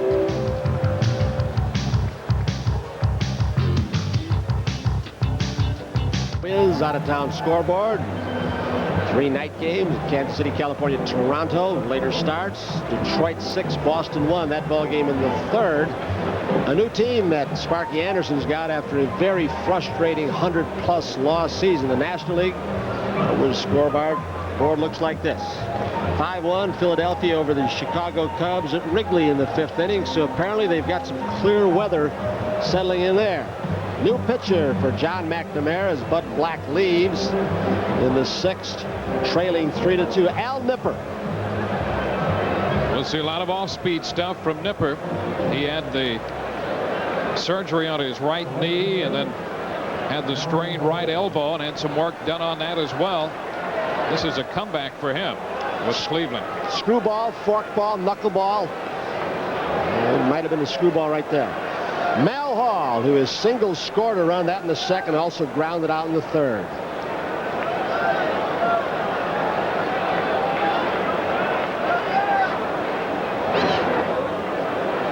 With Al Nipper, it's difficult to tell. He throws so many off-speed pitches with such a wide variety. Slow curves, takes something off the slider. Talked about the knuckleball, forkball, and the screwball. Occasionally he'll get that fastball inside you, sometimes way inside to keep you off the plate. I believe that's another knuckleball. So Mel Hall gets a little piece of that to stay alive. 2 strikes on Hall. Nipper released by the Cubs and then filed a grievance. Hurt his knee. The Cubs said that he had hurt it before he came to spring training. He contended he didn't, and they settled out of court ultimately. He's been a starter, long or middle reliever. Fouled out of play. A great crowd at Yankee Stadium. Not a full house, but I'd guess 45,000 plus. The bunting is out for opening day on a very nice, clear day in the spring of the year. A lot of labor pains to get this baby started this year, huh? Lockout and rainouts and snowouts. Fly ball, Mitch Webster. 1 down. You know, a hitter can be very comfortable against Nipper because he doesn't throw hard, but he changes speeds and directions so often and gets you just out in front a little bit. He can be frustrating for a hitter at times. He gets into trouble when he falls behind hitters and that breaking stuff flattens out on him a little bit. You know, he might be the kind of guy with Jesse Barfield stepping in, may feel more comfortable pitching from behind in the count because he does nibble so. And the hitter's egos get away with him, and they see the off-speed pitch, and they try and juice it out of the ballpark. There's a slider, strike to Barfield. But another reason you can't get too comfortable with him is because he does come inside. Alomar had a taste of the Candiati knuckleball yesterday, and he had a pretty good one. A ball and a strike. He never caught one before. This spring training, he said to Luis Isaacs, the bullpen catcher, I want to catch Candiati as much as I can in the bullpen to learn to see what that thing does. 1-2 to Barfield with 1 down.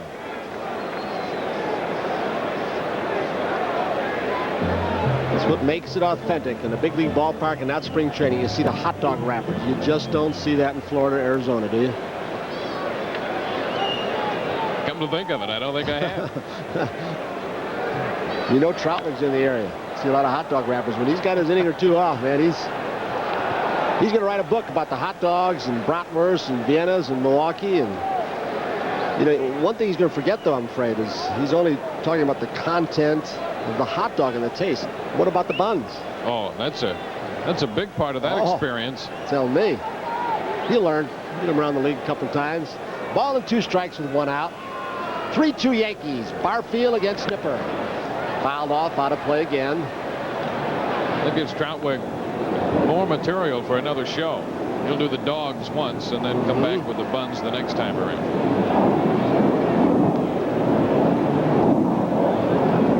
Important outings for people like Nipper trying to salvage his career and make a comeback. With a 27-man roster, many teams going with 12, some 13 pitchers on their staff.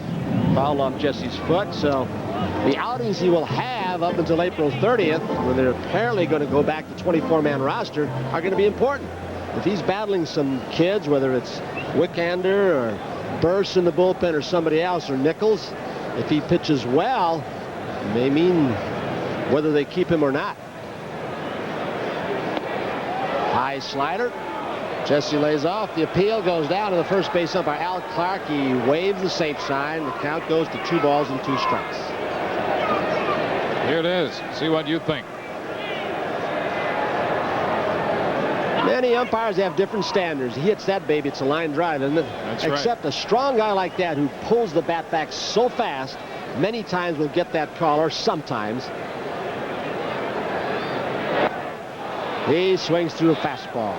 So Barfield goes down swinging off Al Nipper. Jesse now 0 for 3. That's what Nipper will do to you. You'll see so much of the off-speed stuff, and then he'll sneak one of the fastballs in there and throw it by you. That's exactly what he did there. Came a little different look with the delivery. Stepped over a little bit toward third base, and maybe Barfield gave a little for the delivery. 2 outs for Roberto Kelly. Breaking ball, strike.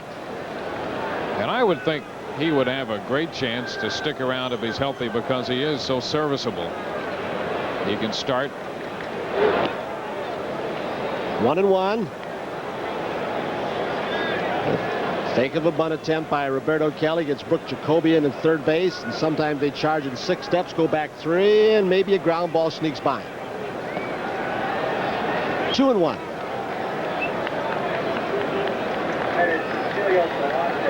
Yankees jumped off to a 2-0 lead in the second. A big 2-out at bat by Bob Guerin, a key in that inning.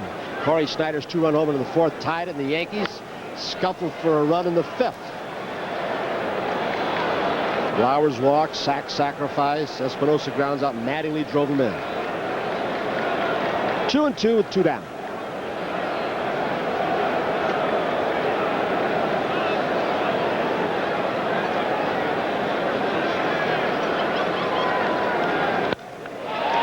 Base hit left field for Roberto Kelly.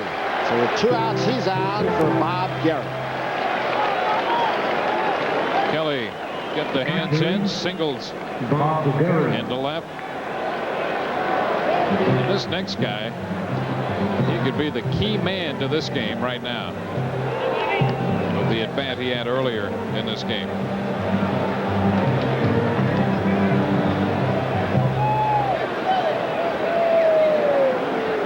Bob Guerin, who had some tenderness in the elbow in spring training, a slight hamstring pull.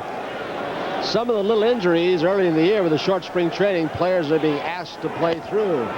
Kelly with a nice lead trying to draw a throw. One thing that Bucky Dent put in this year was what he calls measured leads. Joe Morgan did that a lot. Instead of varying your lead according to how far you think you can get off and against each pitcher, they set a spot out, and sometimes they mark it about 15 feet. Right-hander sometimes longer than left-hander.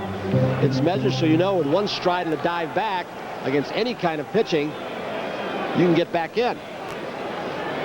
That way Bucky Dent feels you've got a little more comfortable lead. You get a better jump, or you might be able to go first to third or score.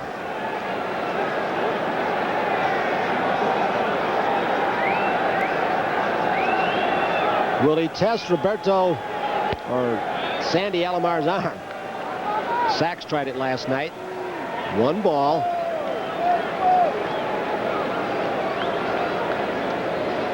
Nipper shortened up his stride a little bit on that last delivery. A little slide step, huh? Get rid of it quicker. He is going. No, he's not. Breaking ball, strike. 1-1.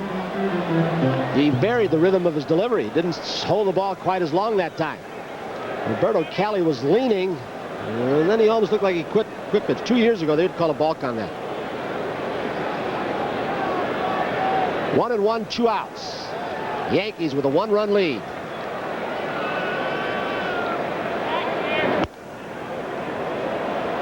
Cali is showing steel all the way.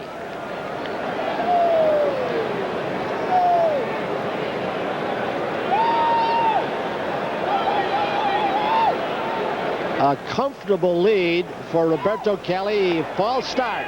Here comes a snap throw. They don't get him. But that false start by Cali, as Nipper once again unloaded in a hurry, drew Jerry Brown, the second baseman, out of position. He was over covering second base.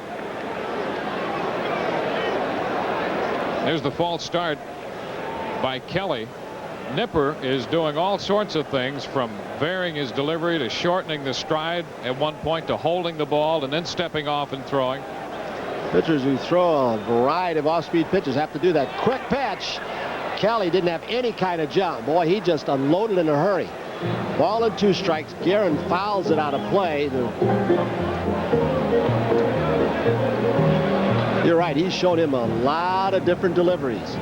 And moves over to first. Stepped off and thrown over.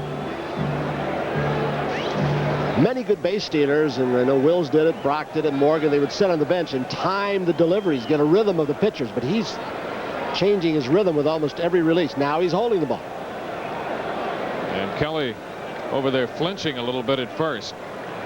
He's raring to go. Sure, trying to take the spring out of the legs. If the guy stays poised there long enough, you get a little flat-footed. 1-2, 2 outs. We're in the 6th. 3-2 Yankees. He's going. Base hit in the left field corner. This will score Roberto. Guerin with another big 2-out base hit behind the count. 1-2. No chance for a play at home plate. 4-2 Yankees. What a job Guerin has done in 2 of 3 at-bats today. And you know, you have to also give Kelly some credit there, because he divided Nipper's attention so much. Nipper paid so much attention to him. He varied his delivery. He looked over there. He threw over there. They are looking at Roberto Cali as though when he came around third, he stumbled to see if he hurt his leg.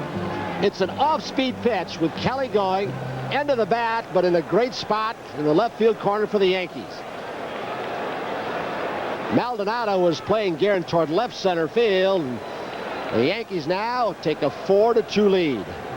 Is Roberto hurt? Are they looking at his back? He stumbled coming around third. There's Gene Monahan with him.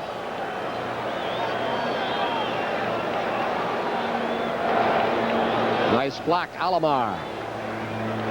1-1 to Mike Flowers. Flowers on twice in this ballgame. Single RBI and a walk and a run score. So Bucky Dent starts a runner with Guerin in the hole, and he put the ball in play nicely.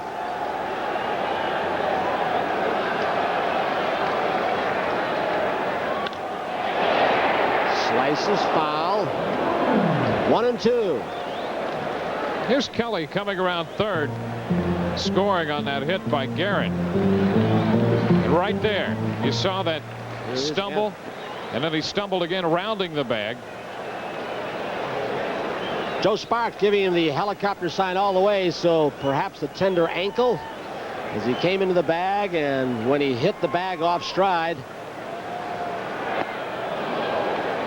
he gets Flowers with a fastball up and in. He swings right through it. One of his blind spots that he's going to have to lay off or learn to protect.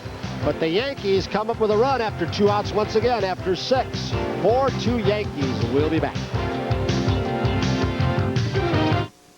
In Friday night and Saturday afternoon, when all fans receive a full-color Yankee calendar, compliments of Ivory soap, and then Sunday afternoon at 1:30, Citibank presents Yankee Ring Day for all youngsters 14 and under. Tickets available on sale at the stadium and through Ticketmaster. For more information, call 212-293-6000. Haven't seen the pitching matchups yet, but what day will the Yankees get Nolan Ryan? Saturday. Saturday. We'll have him Saturday. 5 innings of no hit ball. MSG. That's right. Is that incredible? On to the 7th inning with the Yankees leading 4-2. Keith Hernandez against Jeff Robinson. Foul ball, strike one. 5 innings for Bud Black. 3 runs, 6 hits, strikeout, 2 walks. 79 pitches for Black, 75 pitches for the Yankee starter Dave LaPoint. 2 strikes to count to Hernandez. For LaPoint, 5 1/3, 5 hits, 2 runs, 4 strikeouts. Robinson came on with a man in scoring position, got Maldonado and Snyder to end the 6th, and now starts the 7th and has the jump on Hernandez. 0-2. He tried to shoot that last pitch, a forkball the opposite way. Fly ball deep to right. Barfield back on the track, but has room and makes the catch. When Dave Winfield is back and ready to play left field, he did some of that in spring training. This is a chance to be an outstanding defensive outfield. Barfield, Roberto Kelly, and Winfield, bunch of golden gloves for Barfield and Winfield already, and Roberto Kelly someday will win one also. There's Winfield, the DH today. He doubled and scored in the 2nd inning. Guess who's giving him hitting advice? Pascual Perez, sitting right next to him. Here's Chris James, the DH for Cleveland. George taking Bradley, ball 1. and the vice president, saw Pascual pitch down to the Tampa area the other day. Said he threw the ball very well and might be ready to go 6 or 7. Base is empty. We're in the 7th, 1 out. And a strike call. James came up through the Philadelphia Phillies organization, split last year between the Phillies and the San Diego Padres. Padres for a time thought they might be able to play him at third base. 2 balls and a strike.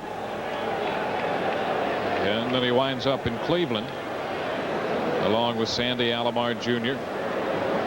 Joe Carter going the other way.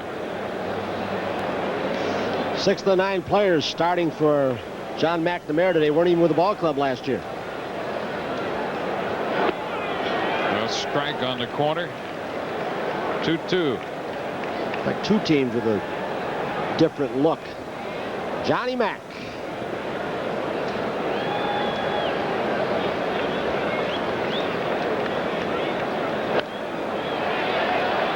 This one foul, out of play, so the count holds at 2-2. Some fellas here from the 1986 season that John McNamara has a memory or 2 of. How about Fenway Park opening day? A 1.5 or 2 minute standing ovation for Bill Buckner, who took a lot of heat for one play, which really didn't cost him the World Series. There were a lot more that happened after that. Full count now to Chris James. Brooke Jacoby is on deck. Robinson in relief of Dave LaPoint. A beautiful day at Yankee Stadium.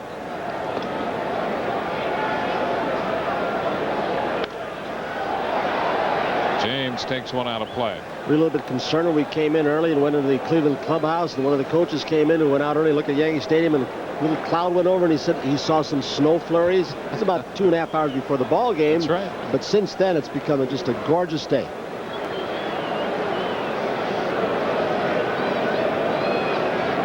Full count. Left side, Espinosa scoops, throws, and James is out at first. That's the one Bucky Dent doesn't like, when he does it with one hand on the play in the hole. But when he does make errors, he'll make them on that play where he could get 2 hands down on the ball and smother it. And Bucky says every once in a while I've got to remind him, don't get nonchalant on that ball to your right. You got an in-between hop. Tougher to the 3 hops. The long hop or the short hop's much easier. Here's Brooke Jacoby. 0 for 2 today, has been called out on strikes and went out with a fly ball to center.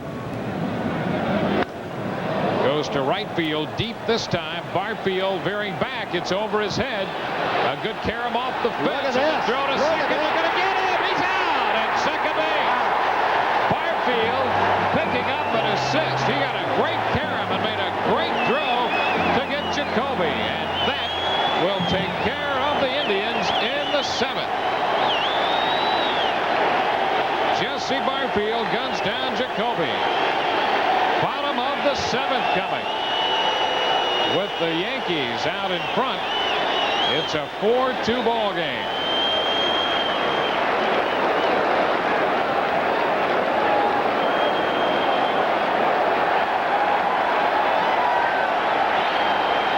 An outfield assist last year with 20. His third 20-plus assist season, and here's number 1 of the 1990 season. He did everything right. You mentioned Karam played perfectly in his home park. He threw the ball to fly so it wouldn't slow down and hit the grass, and he got a little help from not the brightest base runner, although it looked like a sure double, but Barfield's out there. You're down by 2 runs with a couple of outs. Jacoby not the fastest at runners. You've got the tying runs going to step into the bat of Alomar. So a great play by Jesse, but I think that Jacoby would like to take that try back. Cecilio Guante becomes the 3rd Cleveland pitcher of this game, following Bud Black, who pitched 5, and Al Nipper, who worked 1 inning. And the Yankees will have the top of the order, Steve Sachs, to start it against Guante. Ball 1. Matt has always had a little bit of a rubber arm. Throws pretty hard, forkball, slider. He can be very tough on right-handed hitters. With his delivery, where he almost turns his back to you, he has a tendency to bail out. He misses high. 2-0 the count. Yankees with 2 runs in the 2nd inning. Cleveland scored 2 in the 4th. The Yankees back with single markers in the 5th and 6th.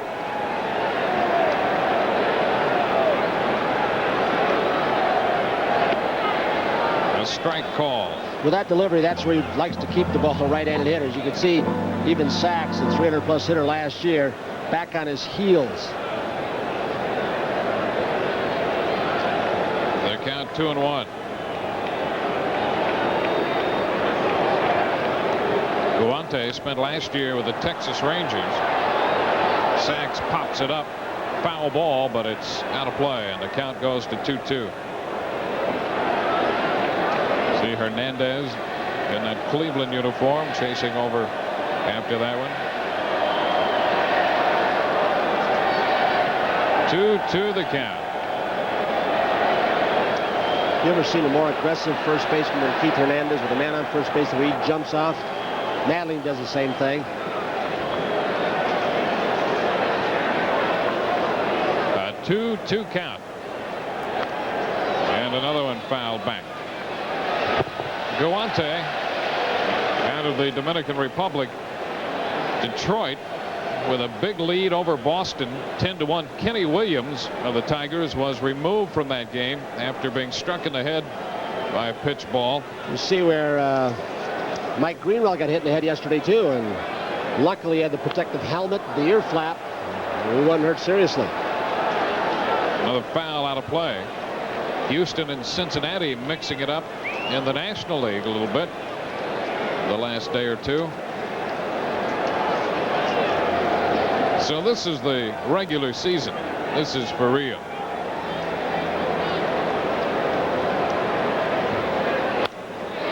Sachs strokes it toward right center. Webster back and caught the ball behind him.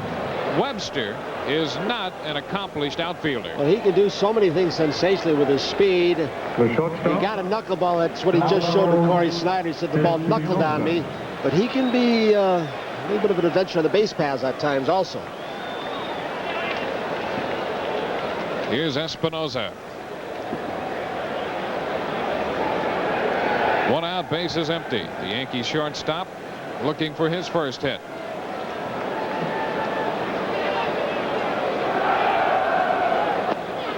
Shortens on the bat, takes the pitch for a strike.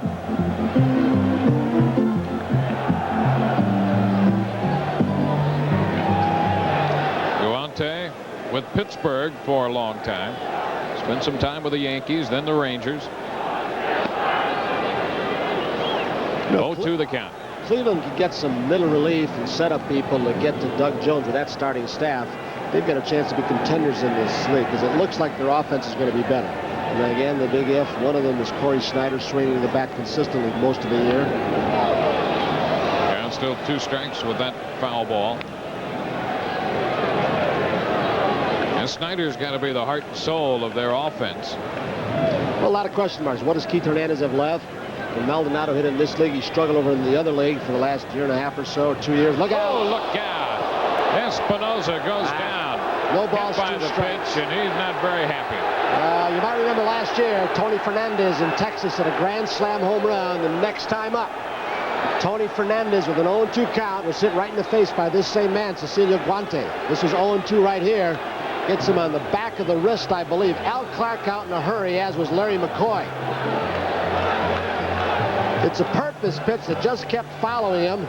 I couldn't tell if it got him on the elbow or the wrist. It looked like it hit him near the elbow, and Espinosa glares. He knows the reputation of Guante. Here it is. We'll get a little better look. A pitch similar to this put Tony Fernandez, who's a left-handed hitter, out for almost a month last season. A little over 3 weeks.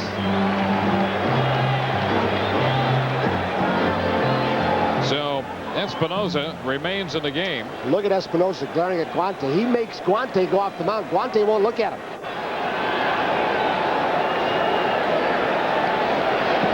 One on, one out for Don Mattingly. Mattingly 2 out of 3 with a run batted in.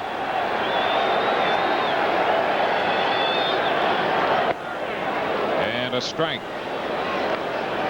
Espinosa had bluffed a little start. He got a little more than a walking lead, a secondary lead that time. That's not a very smart pitch when you, and I'm not saying intentionally threw him. He's trying to brush him off, and Espinosa's trying to guard against the slider or the forkball. But when you do it to the little guys, is when it really gets irritating. That's when the guys like Winfield and the Mattingleys come to your aid. They get a chance to hit with men on base. 0-2. Started that one wide and broke it over. I don't think Don liked the call. Don appeared this spring to be hitting a little bit more out of a crouch and trying to lay off some of those high pitches high in the strike zone. I think he felt that ball was out of the strike zone up.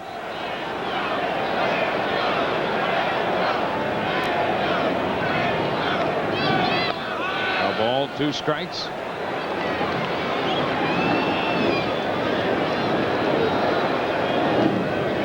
Started on the fly ball to center by Steve Sachs. Espinosa hit by a pitch. He's choked up on the bat just about an inch with 2 strikes on it. The count goes to 2-2. I think you notice how bad he was. Just tremendous balance on the plate. You know that the ball, he recognizes a pitch so much more quickly than a lot of people. Forget that he's gotten stronger, learned to pull the ball, and has great hand-eye coordination. That all adds to it. But you throw him pitch outside, he recognizes it. He's almost stepping on the plate to go with it.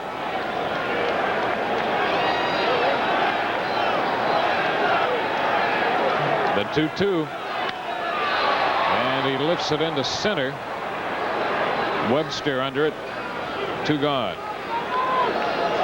So Mattingly retired. He's 2 for 4. 2 outs in the 7th for Dave Winfield.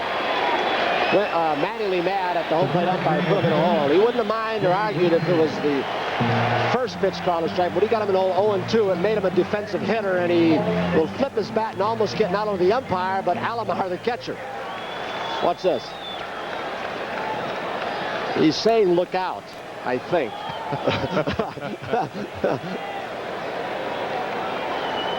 Dave Winfield picked up the first Yankee hit of the year, a double, and the first Yankee run back in the 2nd inning. A strike call.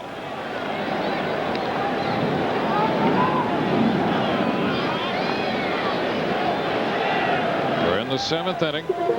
Guante is the 3rd Cleveland pitcher. The Indian bullpen busy, and there's some movement going on in the Yankee bullpen.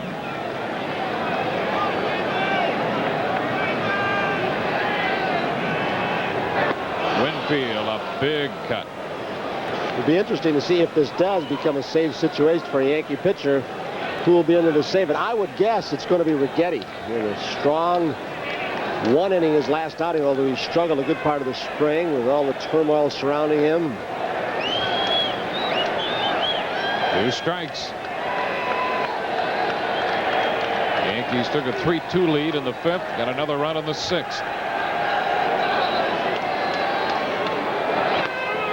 Winfield called out on strikes, and he's unhappy with McCoy. Winfield caught looking for the Yankees in the 7th. No runs, a hit batsman and a man left. Through 7 from Yankee Stadium. Yankees 4, Cleveland 2. Yankees Baseball is brought to you in part by your Tri-State Toyota dealer, to invite you to stop by and see their all-new lineup.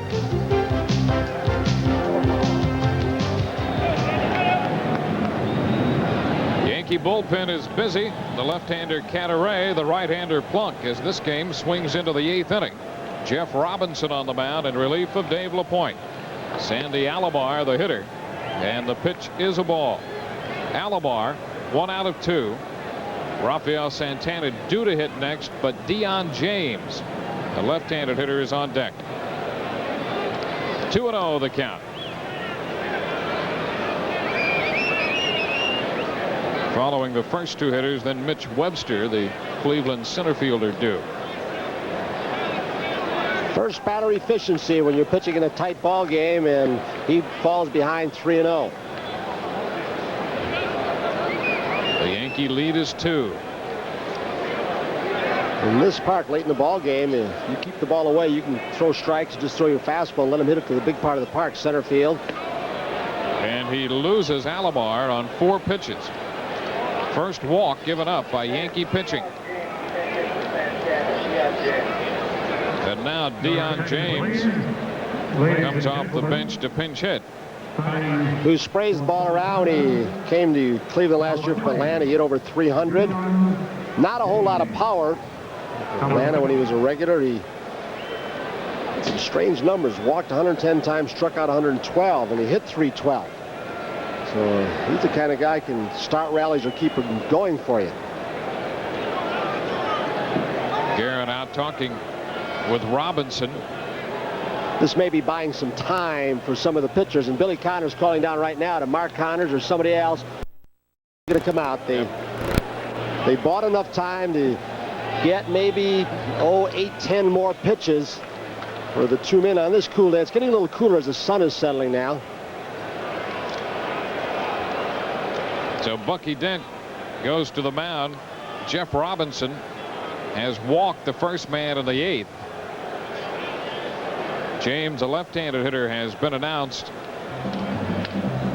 Well, Bucky has already looked, along with Joe Sparks and Mike Ferraro, who is available on the bench. If he would go to left-hander Cataray, you've got Skinner there, not known for his hitting. Tom Brookins, Joey Bell, a powerful young man, and Felix Fermin, and the switch hitter Carlos Baerga, a rookie.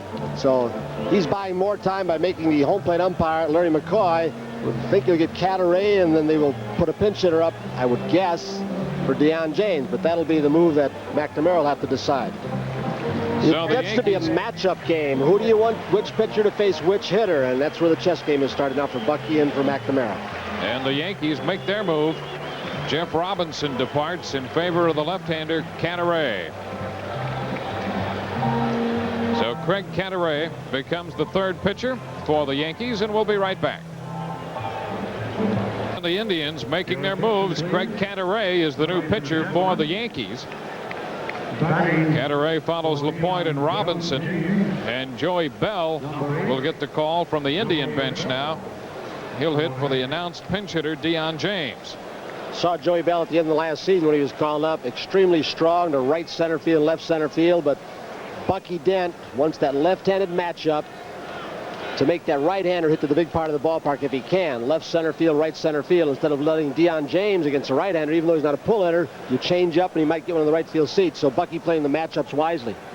And Bell, you can be sure, will come off the bench swinging. He does, and fouls it out of play. Strike 1. The best laid plans with mice and men. Now, he started out the spring that he's going to be a starter, Cataray. When Righetti struggled, they put him back in the pen. They're talking about a closer for him. Now, looks like he'll be a setup man and sometimes a closer.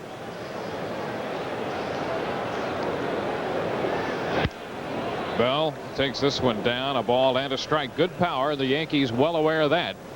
He connected, hit a grand slam off Eric Plunk last year. Canaray with a crisp fastball runs away, a slider, and he throws that forkball or split-fingered fastball. Dave Duncan showed it to him. High popper, right side foul, and Mattingly runs out of room. A ball, 2 strikes. That might also be part of the thinking. Bell loves the fastball so much that Canaray can give him any number of looks with different pitches.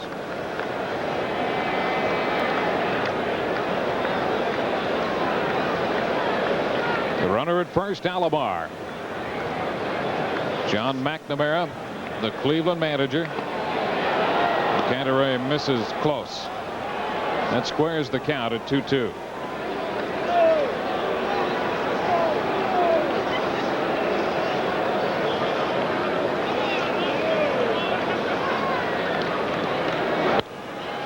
He got in on Bell and pops him up.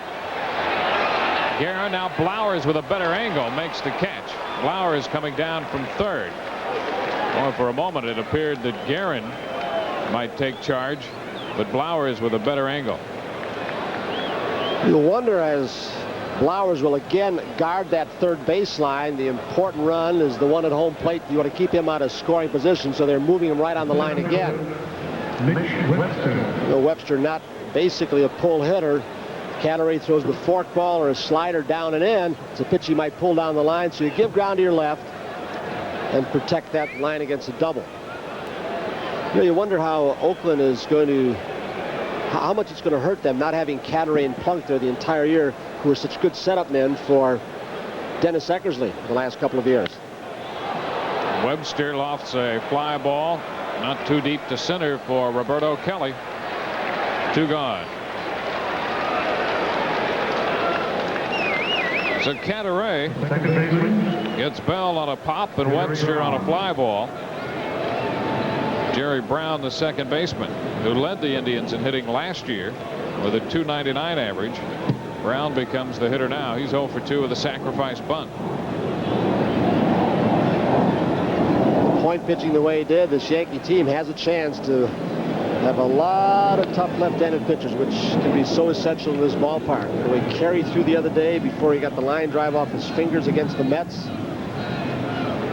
Chuck, I didn't see you throw that Arnold Springs. Boy, it's getting into the Yankee Stadium with those nice, friendly power alleys. Ground ball up the middle. Brown has a base hit. Alomar stops at second.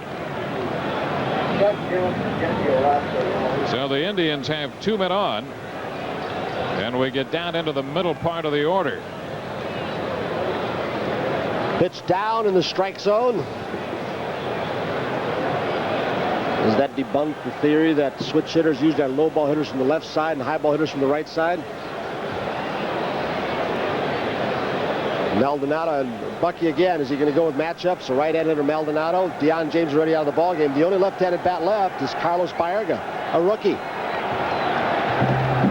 And Bucky's going to make the move. So Canaray will depart. Eric Plunk will get the call for the Yankees. They didn't find 2 men on with 2 men out. Not as much in the American League as the National League, where you have to really work your bullpen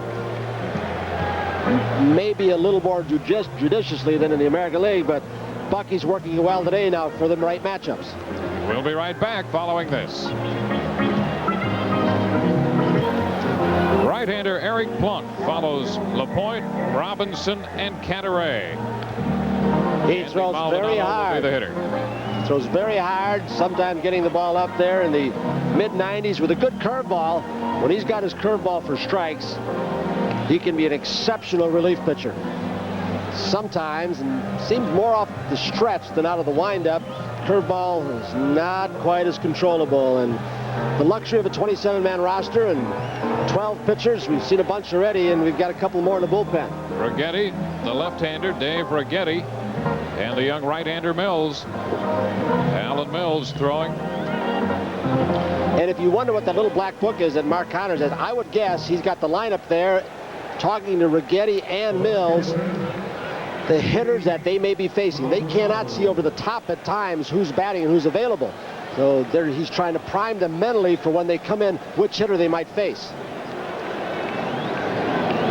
Runners at first and second. 2 outs. We're in the top of the 8th, and the Yankees have a 2-run lead. It's a 4-2 ball game. Candy Maldonado, 1 for 3. Plunk misses, ball 1.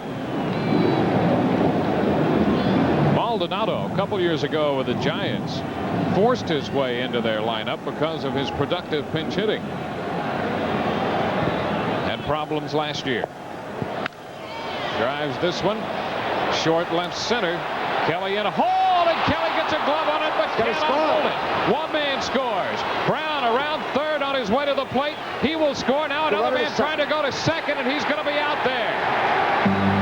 Maldonado out trying to move into scoring position at second, but he drops it into left center, and the Indians score 2 to tie, and we'll go into the bottom of the 8th, tied at 4.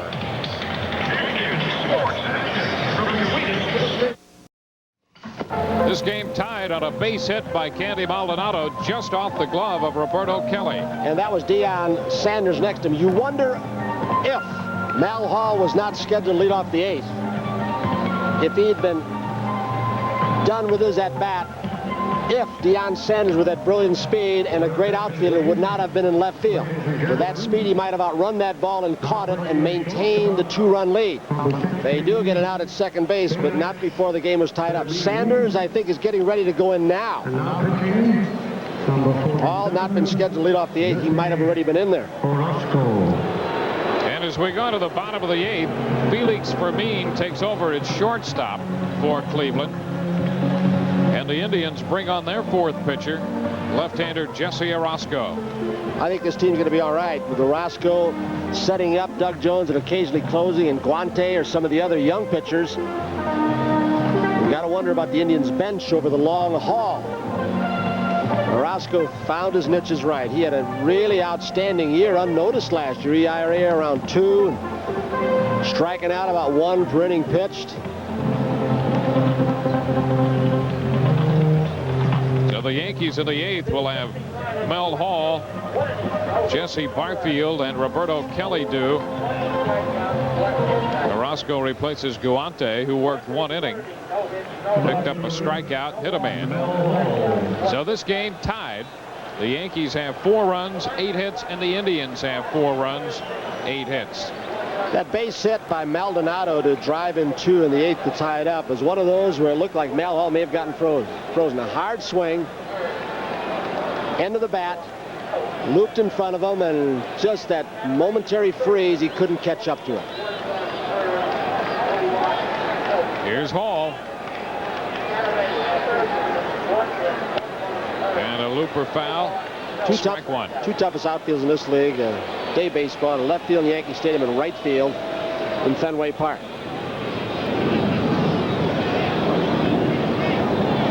Ball singled and scored in the 2nd inning. Black for 5, 3 runs off him, a run in 1 inning off Nipper. 1 scoreless inning for Guante. Hall shortening, and the breaking ball's over for strike. He's in the hole, 0-2. 2 runs charged to Dave LaPoint in 5 1/3. Jeff Robinson charged with 1 run in an inning and 2/3. Canteray charged with the other run. Start the inning off with a walk to the 8th place hitter Alomar, who doesn't walk a lot, and that's where the trouble began. Look out. Look out. That pitch behind him, and down he goes. That was a breaking ball. It wasn't a fastball, but again, what has happened so often with the umpires warning pitchers and players charging mounds, many times they'll throw hard breaking balls to move you back, which they can say it slipped out of my hands. I'm not accusing Orosco of that, but the fastball is much more obvious than a hard breaking ball. And Hall is called out on strikes. He's at odds with Larry McCoy. It's interesting. Early on in the ball game, LaPoint and Bud Black thought that Larry McCoy's strike zone may have been too small, and Mattingly and now Hall think he's widened it a little bit. Here's Jesse Barfield. Barfield 0 for 3, and a strike call. Mentioning the leadoff walk to Alomar.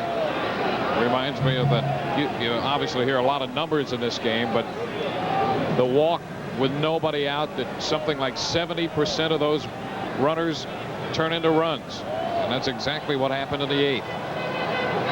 Unless it's Nolan Ryan or Sandy Koufax or Roger Clemens. It depends a little on the pitcher also.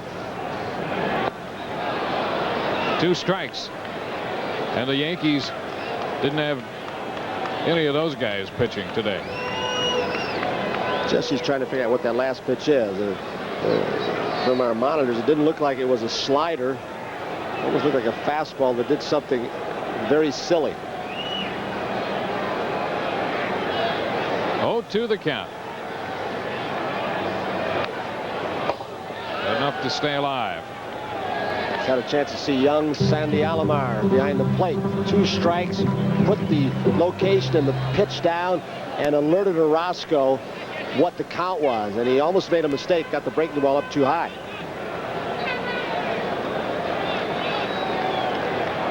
One out, bases empty. A ball, 2 strikes. The count to Jesse Barfield. Indians with a 2-run 8th.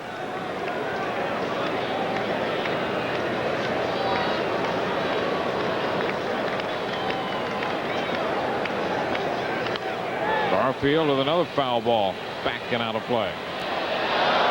Jesse had trouble with that most of the spring, trying to catch up to fastballs, even those that are right down the middle. Seemed like the body was out front and the bat was lagging back, and some have said even within the organization that he doesn't have the bat speed to hit a good fastball anymore. Some think, like Chap Summer, it's just little things with his mechanics that slows his bat down when he jumps at the ball and the bat drags.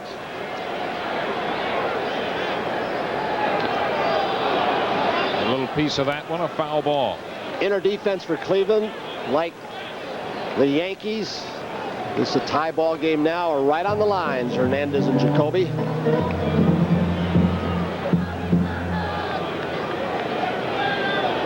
Well, Hall called out on strikes, and Barfield behind in the count. He gets time from Larry McCoy. Look at Jacoby. 1 stride from the line. Hernandez the same way on the other side, even though Jesse will rarely hit a ball down that line. And the outfielders move way back. They do not want a ball hit over their head with 1 out for a double or triple. So left fielders back near the warning track. Center fielder and right fielder very deep. And Orosco misses down. Champ Summers alongside Bucky Dent. Summers, the Yankee hitting instructor. Try to get Jesse to stay back and do a little upper body turn to get in a cocked position. You can be ready to fire. And we go to 3-2. So Orosco, after getting out in front, has missed with a couple pitches down.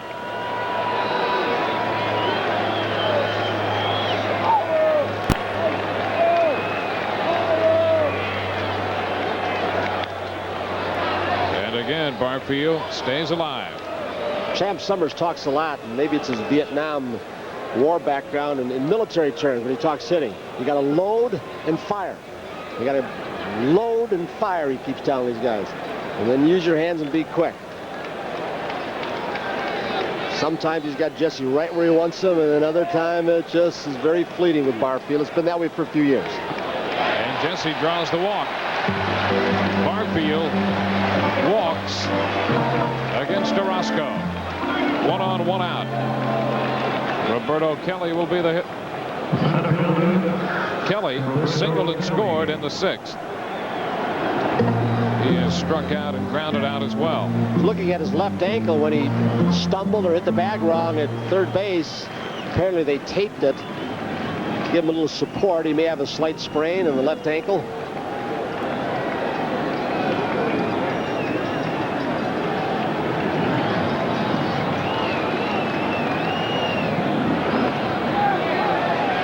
Go. Indians want the appeal. Al Clark says he did not offer. A ball, no strikes.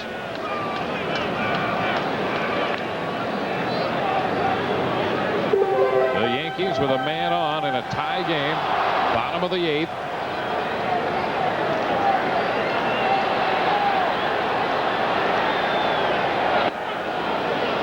strike. So the count is 1-1. Bucky Dent relaying the signs to Joe Sparks.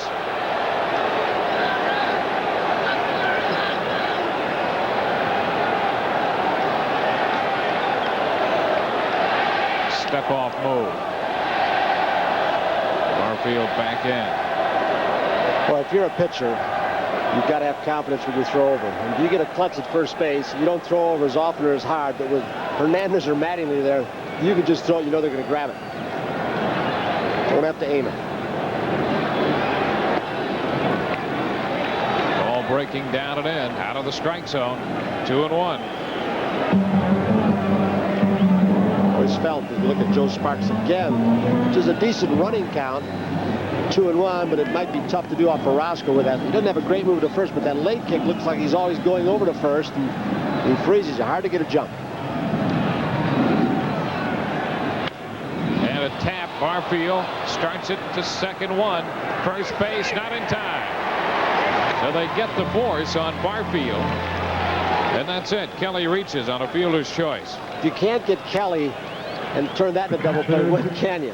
I mean, you couldn't do it any differently. Big one hopper. Orosco gets rid of it. Gets a good throw to Fermin. He unloads in a hurry, and Kelly still beats it. So any effects with a taped ankle are not shown there. So Kelly's at first, 2 gone. And Bob Guerin, who already has driven in 2 of the 4 Yankee runs on the day, with a 2nd inning single and a 6th inning double, is the hitter.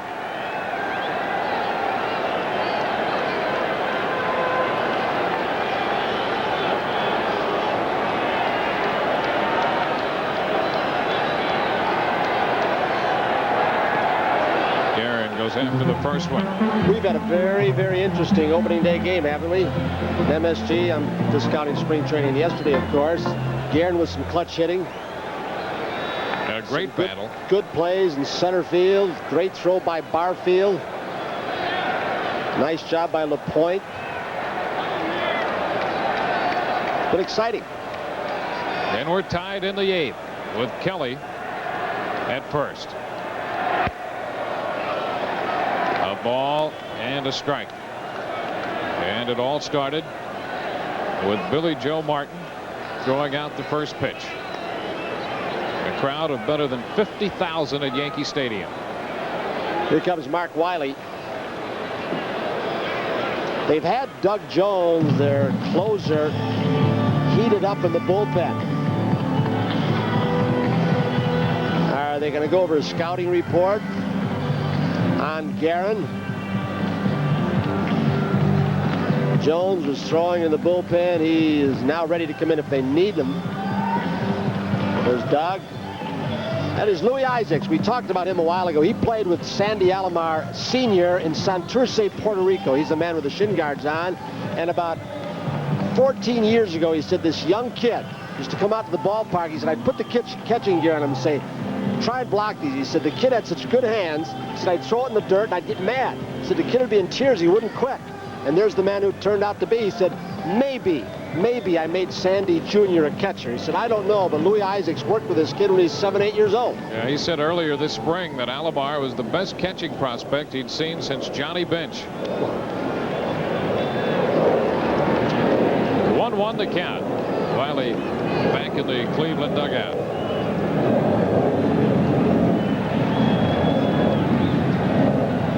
There goes the runner. And another hit for Guerin. Kelly was sliding in at second. He gets up and advances to third. Guerin comes up with his 3rd hit. First and 3rd for the Yankees.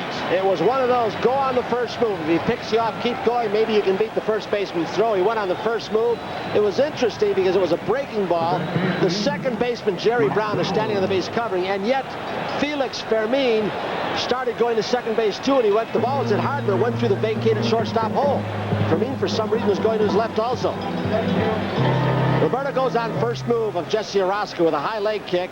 Now Brown is there for the throw, and for some reason, Fermin vacated the shortstop's hole and let it vacant. He took just a little step or two to his left. And John McNamara comes out of the Indians dugout to make a pitching change. Orosco departs with men at first and third and 2 outs. So Jones, the new pitcher, and we'll be back following this. Taking a look at the Wiz out-of-town scoreboard. Detroit leading Boston 10-5 in the bottom of the 5th. All the other action in the American League on the slate there tonight. In the National League, Pittsburgh leading the Mets 2-1. They're in the 2nd. Cubs batting in the bottom of the 9th, trailing the Phillies 5-4. LA and San Diego, and Atlanta will entertain San Francisco. The new pitcher is Doug Jones. So the Indians have called upon their 5th pitcher of the afternoon. And the Yankees counter with a pinch hitter. Luis Polonia will bat for Blowers. More often than not on the road, and these are unique situations with the expanded pitching staff, short spring training, and literally the opening day for these two teams. You'd want Jones to come in. They're going to say he missed second base. The appeal is on, but he's safe, says the second base umpire John Hirschbeck. They felt that with Roberto Kelly on the move on the Guerin base hit, he may have stepped over second base. Usually you'd save a guy like Jones when you've got a lead on the road late in the ball game, but they feel he needs to work also. Strange thing about that is Kelly was sliding it at second. He was all over that bag. Now they're going to Hernandez, Alomar calls time, and Hernandez wanted to play behind the runner at first base Guerin to protect the hole. And Polonia loops it into center, a base hit, and the Yankees lead. Polonia on the first pitch comes off the bench and delivers a base hit to center, chasing home Roberto Kelly. 5-4 Yankees. The run charged to Orosco. And again, a walk thrown in. Remember the walk lead off the inning in the 8th and led to 2 runs, or helped lead to 2 runs for the Yankees. Now after 1 out, Barfield is lost by Orosco, walked him, and that comes back to haunt him a little bit. I mean, you couldn't throw a changeup in a more perfect spot. Low and away out of the strike zone, and Polonia, kind of a lost man in spring training, gets a big base hit. And here's Steve Sachs taking the pitch down. So the Yankees have a 5-4 lead. That's the hit and run play where, I'll tell you what, he did not touch the base. That's right, he did not. He did a pop-up slide, and from that angle, he went right over the top. So there was enough dust there flying over the bag to make John Hirschbeck, the second base umpire, look like he nicked the bag. But from that, I didn't think he touched it. Didn't look as if he touched it at all right there. Popped right up over the top of it. And the Yankees get a call. Bouncer foul. Sachs trying to take it to right. The count is 1-2. Well, he was all over the bag. He just wasn't on it. Yeah. Polonia delivering the base hit. Well, so Guerin has got 2 big 2-out base hits, and now Luis Polonia does. The pitch close. 2-2. This guy may have the best changeup in the league. I mean, that's not discounting Dave LaPoint, who's got an excellent one, and several other people. He also can sneak a fastball by you unexpectedly.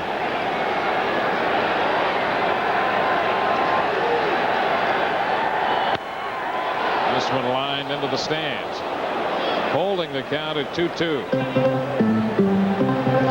The Yankees would like to pick up, of course, another run or so, because as we peek into the 9th, Corey Snyder is due to lead off. The Yankees will be down in the middle part of that Cleveland batting order. Ground ball right side. Brown up and the throw wide. It gets away and another run will score. The throw wide. Guerin crosses the plate. Polonia will go to third. Oh, and out of play, and down to second goes Sachs. That's one of those you almost hope it would have rattled around by the camera and not gone in, because the runner would have scored. Polonia with his speed, but Rule and a throw from the infield in that dugout, he gets 2 bases. Polonia goes to third. A great stop to save a run. A hurried throw with a very fast run. He didn't have a good grip on it, it's obvious. If Hernandez or Mattingly can't save it, nobody can.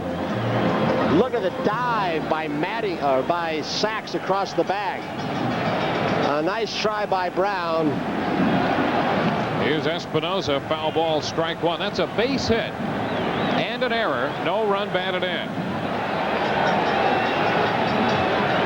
So the Yankees again have a 2-run lead. Sachs at second base, Polonia at third.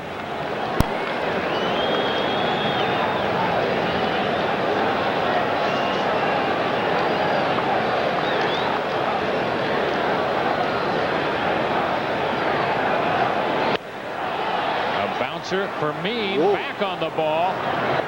Low throw, and Hernandez comes up with it. So the 8th is over. But a good inning for the Yankees as they pick up 2 on 3 hits and error help. We're through 8 with the score 6-4 Yankees. Luis Polonia delivered the pinch hit single to put the Yankees out in front. They now lead 6-4. Polonia getting a little congratulatory nod from Pascual Perez. Wasn't congratulations, that was hitting instructions. Now playing third base, number 18. Randy Velarde now playing third base. Velarde. Look at Steve Plunk Sachs. on the mound. Steve Sachs goes out and gives a big pep talk to Eric Plunk. And this team needs to play with a little passion because in some areas they are short. Sometimes that will get you a long way in a 162-game schedule. If you are emotionally involved like this guy is diving into first base and now giving a pep talk.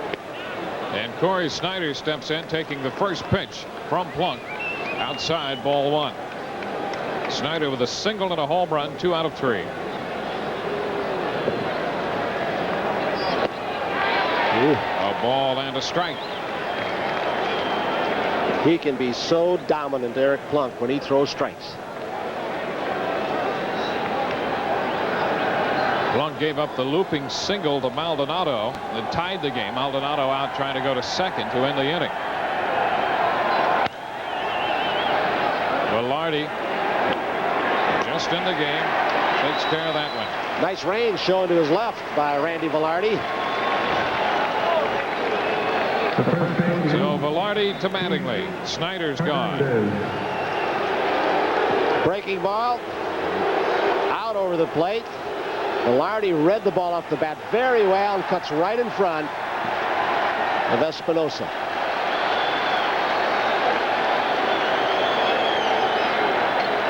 We've got some people out on the field, which we prefer not to show you.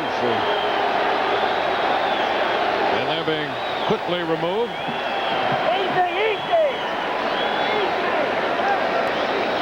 Take a bow, Luis. Look right into that camera, didn't he, for that base hit? Polonia. Base is empty with 1 out. And here's Keith Hernandez.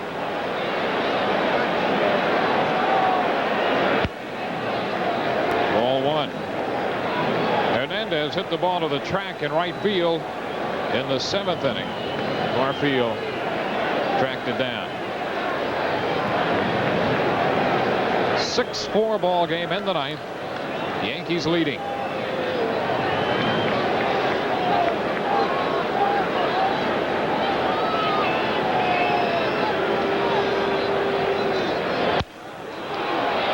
base hit into right. Barfield up with it. Hernandez will stop at first. Down by 2. Hernandez knows better than to challenge Barfield. And there was some off-season discussion when Dave Winfield came back who would be the right fielder, and Jesse Barfield in his quiet fashion, but some of his ego showed, say, I'm better at this point, I'm younger, I've got my string of gold gloves, and I ought to be there. Tom Brookins, the pinch runner now for Keith Hernandez. So Brookins will run with 1 out. And Chris James, the designated hitter. So there's Brookins at first, talking with Mike Hargrove, the first base coach of the Indians.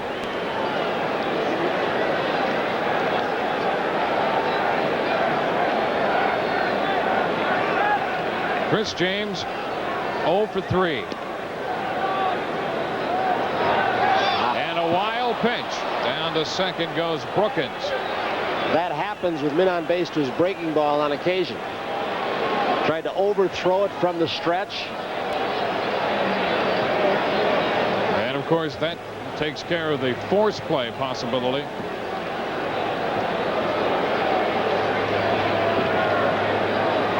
Looked like it was going to be a slider. It might also have been a forkball. I don't know. He just overthrew it, tried to stay on top of it, and comes up about 8 feet short of the catcher.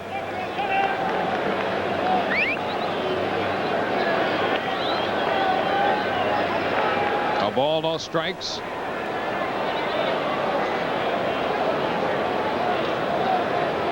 This is Plunk's game to win. And he throws a strike.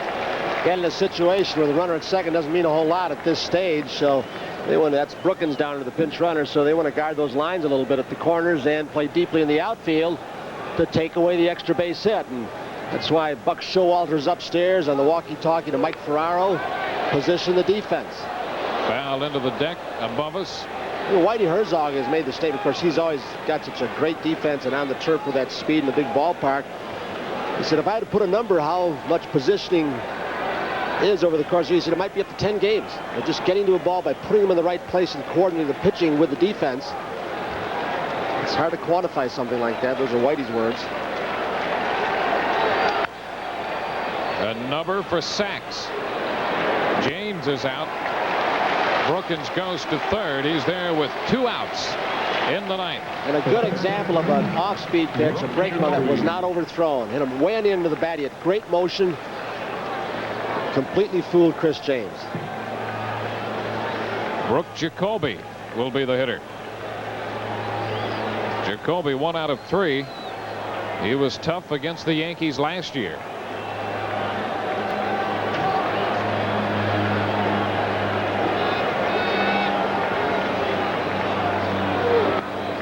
And Plunk starts him with a breaking ball, missing ball 1. Off this guy, you can look for nothing but his hard stuff. So when he does get the curveball over, even though it's not a good one at times, hitters are just completely befuddled.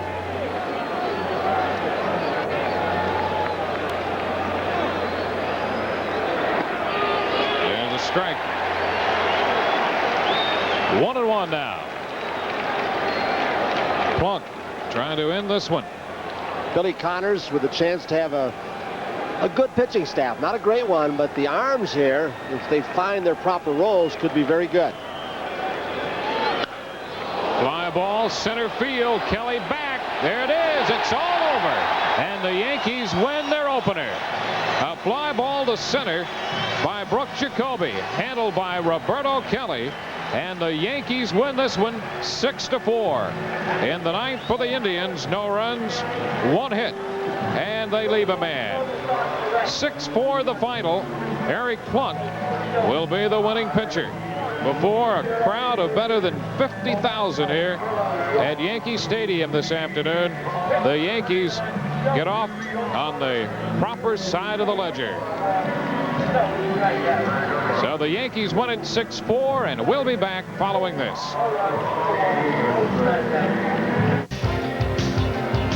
Back at Yankee Stadium this afternoon, where the Yankees have opened with a victory over the Cleveland Indians in what turns out to be just this single game matchup. Here is the Jeep Eagle game summary. Well, the Yankees 6-11-0 with 8 left. For the Indians 4-9-1. The Indians strand 3 men. Plunk the winner. Orosco, the losing pitcher, took 2:59 to play it. Corey Snyder hit a home run for the Indians, and Luis Polonia's pinch hit single in the 8th inning turned out to be the difference in this one, all before 50,114 at Yankee Stadium. Things that stand out, LaPoint good. 2 out base hits by Guerin twice. Polonia, don't agree with bunting sacks in the 5th inning, but I thought that Bucky Dent got the matchups he wanted. You don't outmanage an old curmudgeon like John McNamara, but Bucky had the pitchers ready to make McNamara make some changes and force him into using players and get the proper matchup. So he managed one heck of a ball game. So the Yankees win it. We have another thought or two, and we'll be back in a moment. finally get the 1990 season underway, and the third attempt turns out to be a charm as they once again defeat the Cleveland Indians 6-4. Stay with us for the postgame report coming up next with Al Trautwig. Our next game is Saturday when the Yankees meet the Texas Rangers. It all starts with the Yankee scorecard at 12:30. Now for Tony Kubek, this is Dewayne Stat saying so long from the ballpark. New York Yankees baseball has been brought to you by Miller High Life, by the man of Miller. The best comes shining through. And by your Tri-State Jeep and Eagle dealers, Advantage Jeep and Eagle.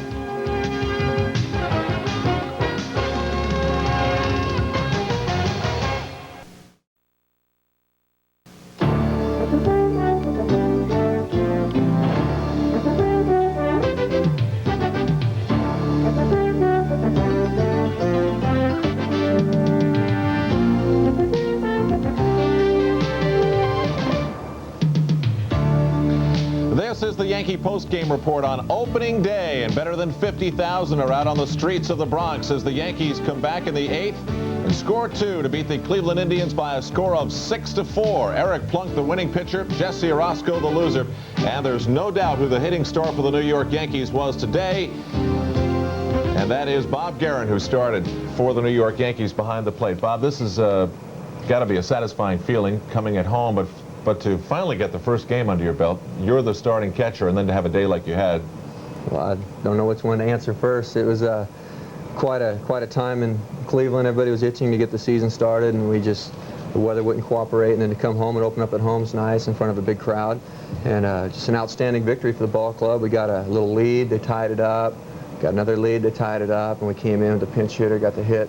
Outstanding game all the way around. We saw good pitching, good starting pitching, and good relief role too. Well, let's take a look at the big hit for you. Of course, you did have the single and an RBI back in the second inning, but we're going to take you to the 6th inning, where Bob Guerin had one of the longer at-bats of the game, and you'll see what happened here as he launches the double that scores scores Roberto Kelly. This gave the Yankees a 4-2 lead, and it looked like you got all of it. Must have felt good. Well, I was just trying to make contact there. I had 2 strikes on me. And I got to pitch up a little bit where I can get the good part of the bat on it. Fortunately, nobody caught it. It was a big hit.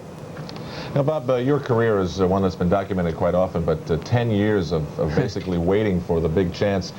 There must have been a moment like you and I talked about where your career was at a down point. Well, there's a few times. One time I remember was in AA, where I'd made an all-star team there and went to AAA the last month of the season. Didn't do too well for a couple days and found myself on the bench. And then the next year, after being an all-star in the Texas League, I found myself back in the Texas League as a backup catcher, and it got pretty gloomy there. But fortunately, I got a break. Somebody got hurt. I ended up playing the rest of the season. And when the season was over, I became a free agent, and the opportunity didn't feel real good with St. Louis, and the Yankees called, and I said I'm ready for a try somewhere else, and things have worked out real well. Of course, Rick Cerrone started last night. Bucky told me last night that you were scheduled to start today, so that was no surprise. What's the understanding that you have as to how you and Rick are going to be used? I really don't know. It's I read different things, but I don't believe everything I read. Nobody really told me I was a starting catcher. Nobody told me I was a backup catcher. I'm just going to come to the ballpark every day ready to play. So it's okay. Well, I'm the kind of guy, like you said, played 10 years in the minor leagues. I'm real happy to be in the major leagues. I'm not going to, stir any commotion either way. Right. If I get a chance to play, I'm going to do my best. If not, I'll root the rest of the team on. Called a good game today. Tell us about Dave LaPoint. He was certainly surprising that he even got to pitch opening day when you consider what his condition was a year ago. What did you think of him? Well, I caught him a few games in spring and did real well. He had a real good changeup. I'm real happy for him coming off surgery last season, and he mixed him up real well. He faded that changeup away when he needed to, and he spotted the fastball, and so they have a lot of aggressive hitters, and the changeup works real well on aggressive hitters, and Dave's the kind of guy that will throw changeups all day and mix in the fastball and the breaking ball when he needs to. We like to bring out the additional talents of Yankees that we have in the studio, and understand your Dangerfield is pretty good. Do you think you'll finally get some respect? I get no respect at all inside. I share a locker with a mop. When I was a kid, I worked at a pet store. People kept asking how big I'd get. One time I bought some rat poisoning. The girl said, "Should I wrap it up or are you going to eat it here?" It all starts at home, too. My family's not too smart. My old man worked at a bank. They caught him stealing pens. Tough neighborhood, too. Real tough neighborhood. I asked the guy how long of a walk to the subway. He said, "I don't know. So far, no one's ever made it." All right, you keep going. Well, that's pretty good. We have the highlights and the